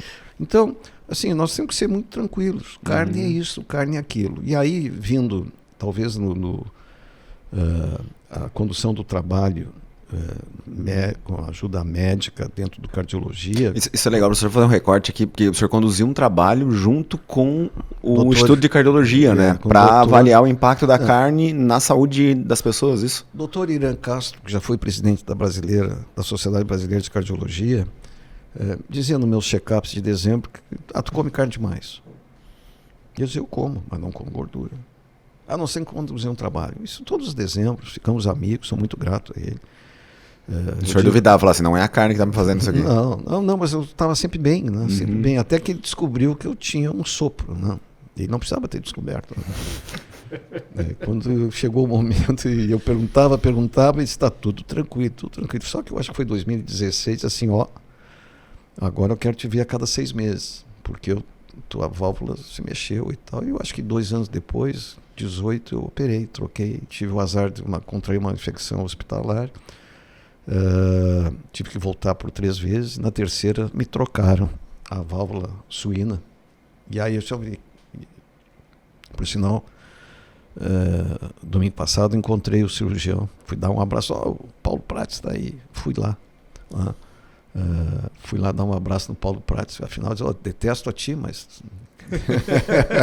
arrumou o problema. Tua técnica é formidável. Um abraço no Paulo Prates, que me trocou. Mas aí, quem é que vai me operar? Aí botou uma metálica? Não. Aí ele disse: não, agora nós vamos botar uma bovina. Eu quero, tratem de achar uma válvula de uma vaca brasina, vermelha, moxa, de bom temperamento, tamanho moderado, né? Porque é uma vaca para pastar, não pode ser grande, não pode ser pequenininha, uma vaca adequada ao meio ambiente, pelo curto e liso, ubre moderado para não ter tetão, né? Para ter teto funcional, para terneiro mamar e me desmamar um terneiro de 200 quilos todos os anos. Essa é a válvula que me permite estar aqui jocosamente conversando com vocês e exteriorizando um pouco da maneira que eu gosto de ser. Bom, aí fizemos o trabalho um dia. Aí a Aline Kellerman de Freitas, também formada por Santa Maria, concluía o seu doutorado aqui, já tinha trabalhado com João Restle em carne, em Goiânia, foi para lá para fazer o mestrado, experiente. Eu disse: eu tenho, Aline, assim, aceita uma bolsa pós-doc, eu vou pedir. Bom, e aí transcorreu e chegamos a conduzir esse trabalho no Cardiologia, com um projeto aprovado tanto na URGS, porque eu era a URGS, como aprovado na Fundação Universitária de Cardiologia, o Instituto de Cardiologia do Rio Grande do Sul, e se conduziu esse trabalho com carne de novilho precoce, Hereford, Taguatambu, que era quem tinha mesmo os grupos genéticos, vamos chamar assim, terminado a pasto, terminado em confinamento. Um confinamento light, um confinamento de apenas 69 dias, em que o Marfrig nos deu 96 entrecôs dos animais de confinamento e outro tanto dos animais terminados em pastagem, azevém, trevo branco, cornichão e Taguatambu. Bem, melhor resposta. Sobre carne, a carne, depois eu quero chegar no perfil lipídico dos consumidores. E não sou eu que deveria falar sobre isso. A carne, nós conseguimos uma vantagem, carne terminada a pasto, de azeite trevo branco, riquíssimo em ômegas, ácidos poliinsaturados, nós conseguimos uma vantagem significativa no teor de ômega 3 e relação ômega 6 e ômega 3. Então, quando diz assim, coma peixe, eu ironizo, não, coma carne, porque carne de animais terminados a pasto, pastam forrageira, ali nas forrageiras tem os cloroplastos, que são os mesmos cloroplastos do fitoplâncton do fundo dos mares, não de tanque. Não de tanque. Então, um pouco de ironia e tal, mas para fazer pensar e também abrir o raciocínio. Então, ganhamos ali essa diferença significativa. E os consumidores, que foram 2 períodos, eu fiquei meio cardiologista, né? Eu almocei lá 4 vezes, né? Em cada período de 25, 26 dias. Aprendi que para colesterol ser alterado, desculpa, não sou médico, né? Mas eu entendi assim, que um colesterol para ser alterado... É médico, mas é agrônomo, entende tudo um pouco. O nível de colesterol altera após 21 dias de consumo consistente. Né? Bom, enfim... Então se conduziu por 25, 26 dias, o primeiro tempo em que um grupo de funcionários, voluntários consumidores, examinados, analisados, o seu perfil lipídico, tanto para começar e tal, e ao final do primeiro tempo. E no segundo tempo, quem comeu carne A passou a consumir B, e quem consumiu B no primeiro tempo passou para A. E não houve, aí vem a conclusão médica, né? Isso foi apresentado em congressos de cardiologia, não alterou o perfil lipídico dos consumidores. Ou seja, a carne não faz mal, pode comer bastante. Né? Bastante, uma vez por dia, enfim. Cada um tem os seus hábitos. Né? E então isso foi muito bom, porque isso está publicado. Isso está publicado no Meat Science, Meat Science, Ciência da Carne, da Elsevier. As principais revistas aí, né, professor? Exato. Então isso foi muito bom, porque, vamos dizer assim, eu, um professor de produção e manejo de gado de corte, advogando carne bovina, né, nas relações, as relações são extremamente importantes, né? E eu acho que da maneira que se diz também, o que se transmite, é muito importante para aceitarem. Então isso foi assim, produção e manejo, fruto da relação, né, de controle de saúde, né, anual, todos ficamos amigos, e foi possível conduzir esse trabalho e saímos para o consumidor, né, e ter meia dúzia de conhecimentos aí, como eu procurei expressar aqui, dizendo que carne faz bem, né, é um componente sem exageros, né, só como carne, que bom. Mas faz parte de uma dieta, é componente de uma dieta equilibrada. Né? A gente que vem aqui vem falando muito desse tema, né, da carne, pelo lado, eu falo, é o produto final, né, a expressão máxima, é o final do produto de toda a cadeia, né, e aí muito simbolizada no churrasco, e não é só isso, mas o churrasco, acho que ele e a gente falou do paleta, né, ele é o que fecha tudo com a coroa toda essa cadeia, né? Mas a gente conversa muito, falta muito ainda para a gente educar sobre consumo de carne, sobre dieta como um todo, mas sobre o consumo de carne, sobre a população em geral, entender da carne, né? E eu acho que é por isso que a gente fica tão suscetível a ataques de fora, e aí a gente tem que estar se explicando, e a gente consegue chegar até o churrasco. A gente não consegue, não tem passado essa barreira de falar mais de todos os benefícios, de tudo que envolve a produção, né, do equilíbrio ambiental, do ciclo, do tempo, do período que demorou até aquele bife chegar ali. Eu falo sempre com quem eu posso, cara, deixa um pedaço de carne, ou vai deixar... Não deixa. Esse bife para chegar aqui na tua mesa, ele demorou no mínimo uns 3 anos ou mais. O tempo de gestação é mais longo que o teu. Então, assim... O tempo de gestação para criar esse bife, tempo de gestação, tem 7 meses de amamentação, tem isso, tem aquilo. Não bota esse pedaço de carne fora, porque ele demorou um monte. Então, assim, eu acho que tem tudo isso, né? Que tem um trabalho ainda que é bom, porque a gente tem espaço, tem um horizonte enorme para falar sobre isso, né? É uma coisa e outra coisa além de tudo, é isso que nós vimos no Paleta lá, né? Que além de todos os benefícios para a saúde, tudo a carne une, né? O fogo, a carne, é uma celebração, né? Essa é uma dádiva que nós temos, né? Essa formação castelhana que nós tivemos, essa fronteira do teu Quaraí andou lá, andou aqui, né? Por quantas vezes, né? Isso é uma tradição gaúcha, tanto é que churrascaria e CTG tem nesse Brasil inteiro, até no exterior, né? Então a maneira, veja, Nova York, julho de 2022, eu e a esposa íamos no museu, e quando eu vejo do outro lado da rua, fogo de chão. E eu disse, pá, mas eu vou lá. Não, mas nós íamos no museu, até disse, não vou estragar o domingo à tarde de ir na fogo de chão e vamos primeiro no museu. Pagar $150 para comer. Não, tá louco. Se eu soubesse que o assunto ia chegar aqui, eu ia ter olhado o preço do Tomahawk. Bom, mas saímos do museu, disse, vamos ali, atravessei a rua, na placa tinha Tomahawk, era $60 ou $70, uma coisa assim, não recordo.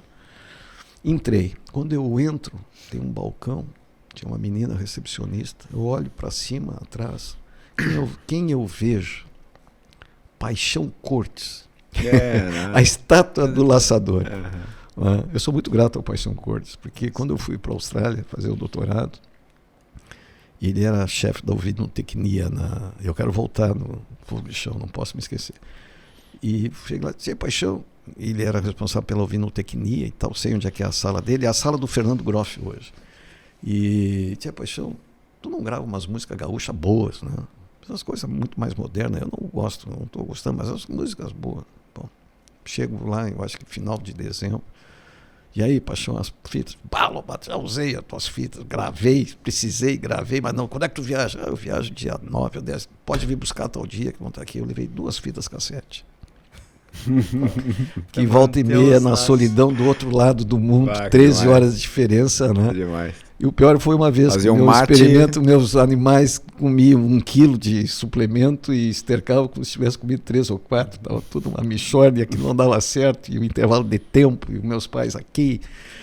E um dia eu saí da estação experimental, já à noite, eu tinha um Civic, um Honda, parecia um Chevette, um Civic, fazia 15 km por litro. E eu empurro aquele cassete, e aí estava ali a música, se eu morrer, eu morro com a cabeça e o corpo virado para o Rio Grande. Isso é marcante, 1976, foi bárbaro. Mas, fogo de chão. Fogo de chão. Vou fazer, dar uma de Pedro Ernesto Nardinho, o senhor falou de nutrição, suplemento, tem o nosso parceiro. É verdade. Premix, né? A Premix tá aparecendo na tela, é um dos nossos parceiros e que está trabalhando, entrando aqui no Rio Grande do Sul muito forte com essa questão da nutrição, que é conhecidíssima, né?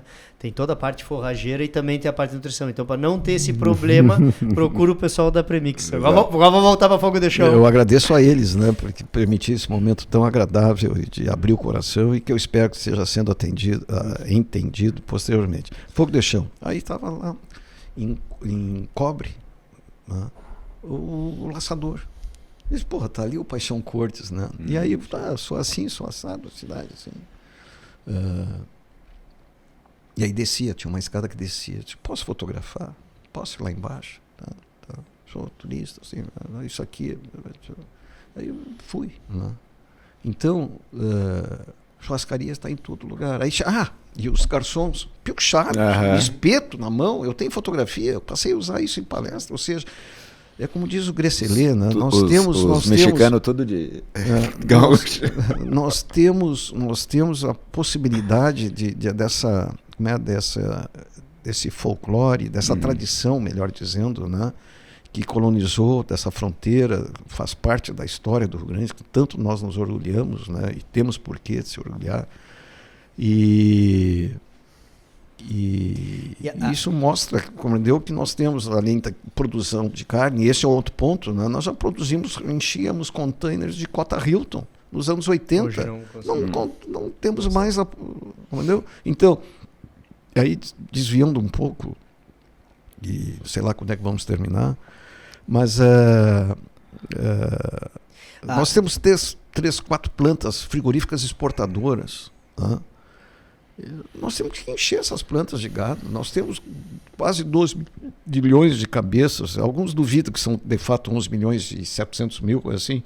Bom, são os produtores que declaram na inspetoria veterinária. Estou me alertando, aquilo que você declara na inspetoria veterinária vai para a regional. Da regional vai para Porto Alegre. Aí eu vou lá e me abasteço. São dados oficiais que vão para Brasília. Até um pouco tempo dizia, o Diego Viale dos Santos, em Brasília, manda para Paris. Ele pega todo o país e manda para Paris. Ou seja, vai para a OIE com um dado oficial brasileiro. E é em cima desses dados que se diz, temos muito para melhorar. Estamos somente em 2024, transcorreram pouco mais de 50 anos, e nós temos um mundo pela frente para acelerar o processo. Professor, e acho que vamos encaminhando para o final. Vamos, eu só ia fazer uma última pergunta do livro. Recentemente vocês lançaram um livro e teve o lançamento lá em Labras, né, no Universo Pecuária, que a gente teve lá. Tu me desse a graça da tua presença. Prazer da tua presença. Dá um abraço, professor. E queria que você falasse um pouco, né, do livro, do que é, como é que vocês montaram. E já esgotou, porque vendeu tudo, né? Pois é. Tentamos comprar lá. Mas é só os que estavam em Lavras, né? Se eu soubesse, eu teria trazido para vocês. Bom, isso aí é uma verdade seja dita. O Ricardo Zambar da Vaz, também outro de berço, Santa Maria. Você sabe a história do Ricardo e do Leonir Pascoal? Não. Eu sei algumas, mas não sei se é essa. Eles me aparecem. Né? Eles fizeram parte do grande time do João Restling, né?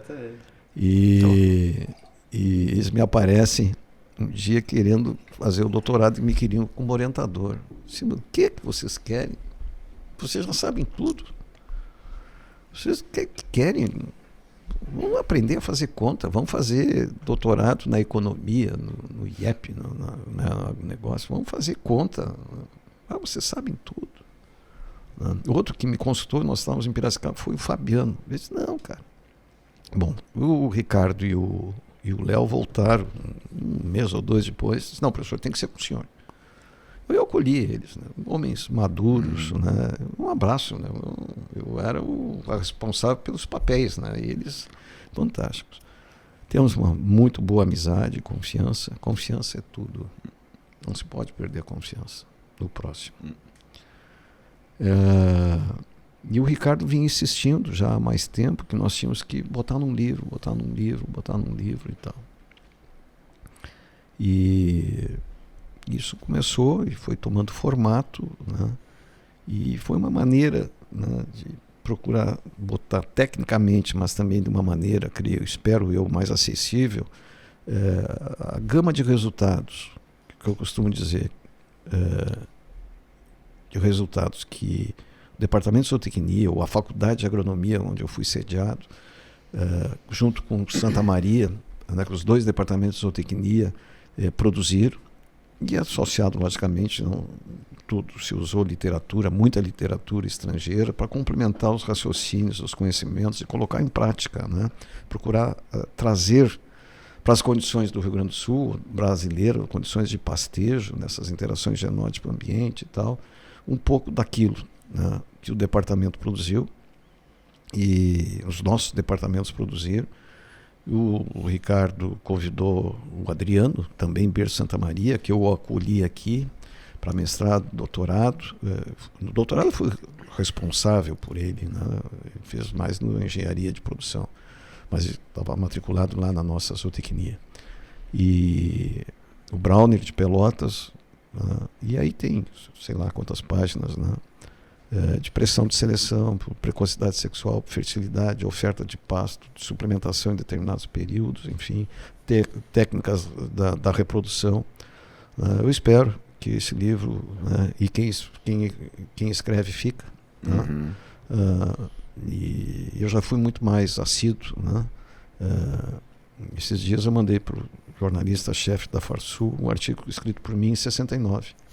Sabe o título do artigo?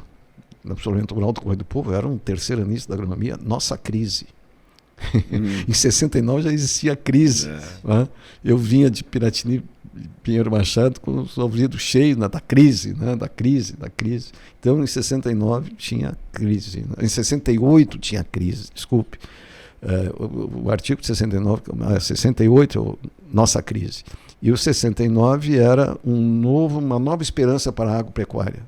Era Luiz Fernando Cirne Lima assumindo o Ministério da Agricultura. Aquele professor ícone, né, da zootecnia, dos julgamentos e tal, né? Uma formação bárbara, um berço e cultura. Tu tá com a capa do livro? Tô com a capa do livro aqui. Eu ia perguntar pro professor, quem quiser adquirir o livro, onde é que pode tem encontrar? como a Direto- gente botar no... direto- depois a gente mandar e botar Direto na Agrolivros.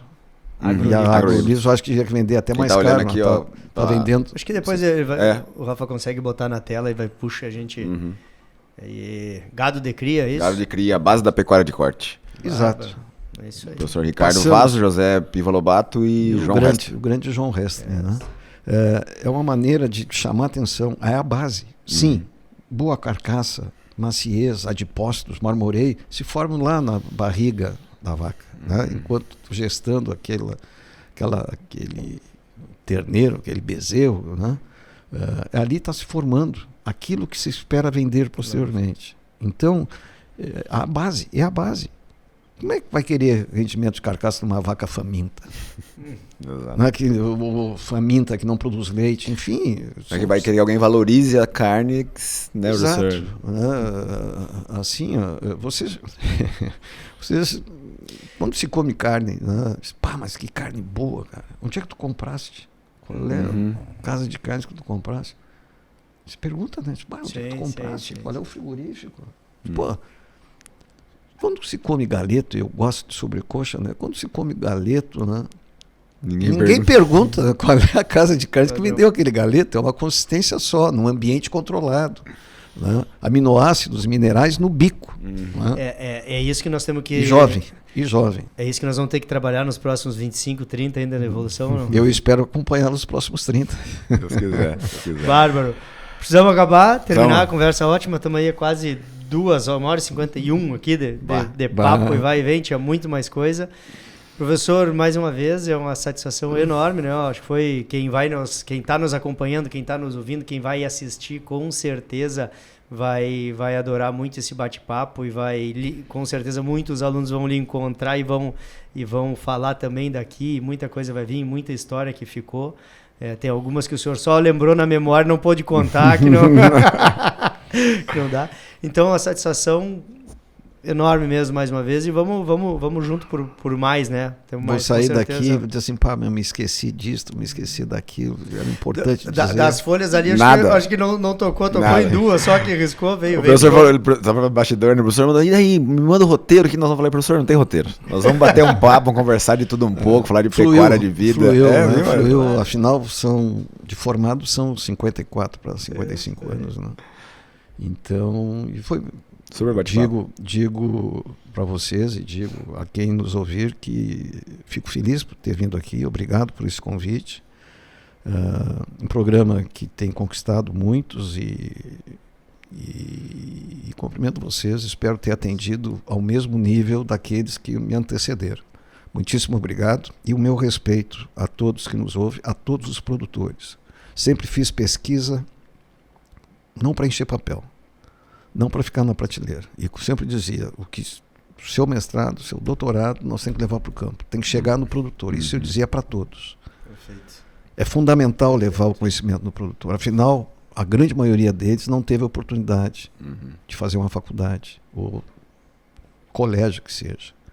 Então, nós temos que ter habilidade, nós temos que ter psicólogos na maneira de conquistar o produtor. E um ponto, antes assim, da jornada de onde virão os terneiros. Nós chegamos num dia de campo, posso continuar mais meia hora. Chegamos numa propriedade em São Vicente e esse colega veterinário, por sinal, emprenhava as novilhas aos 2 anos. Mas naquela tarde que chovia, nós a campo, dia de campo, tinha 3 novilhas em cio. E aí eu trouxe o assunto, mas você vai emprenhar só aos 2 anos, por que não aprimora a tua recria pós-desmama, que tu tem novilhas de ano e tem 3 em cio, assim, puleirando, né? E pois é, eu deixei ali a semente, cadastro. Muito bem, fizemos uma nova jornada em Jaguari 4 anos depois, 5 anos depois, e jantando lá com o Turquete, chegaram 2 produtores e daqui a pouco diz um dos 2 assim, o senhor não está me reconhecendo, né? E eu disse, não é estranho, mas não. Eu disse, eu sou aquele O senhor disse que tinha as novilhas em si, assim, se reapresentou. Pedi 1000 escusas, né? De não tê-lo reconhecido.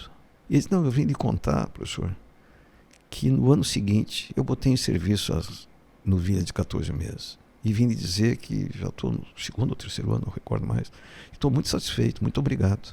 Ou seja, o dia de campo, né, a maneira de transmitir, de conhecimento, aquele conjunto de palestras, né, o dia de campo, dia de campo, né, para que sirvam suas façanhas de ideias, propósitos, né, e que continuamos sendo felizes com a pecuária de corte brasileira. Muitíssimo obrigado a vocês de coração. Obrigado, professor. Satisfação enorme, né? Esse foi o grande professor José Piva Lobato. A gente já vinha assim ensaiando para chamar o senhor. Obrigado, foi um excelente bate-papo. Espero que todo mundo tenha gostado, quanto a gente gostou.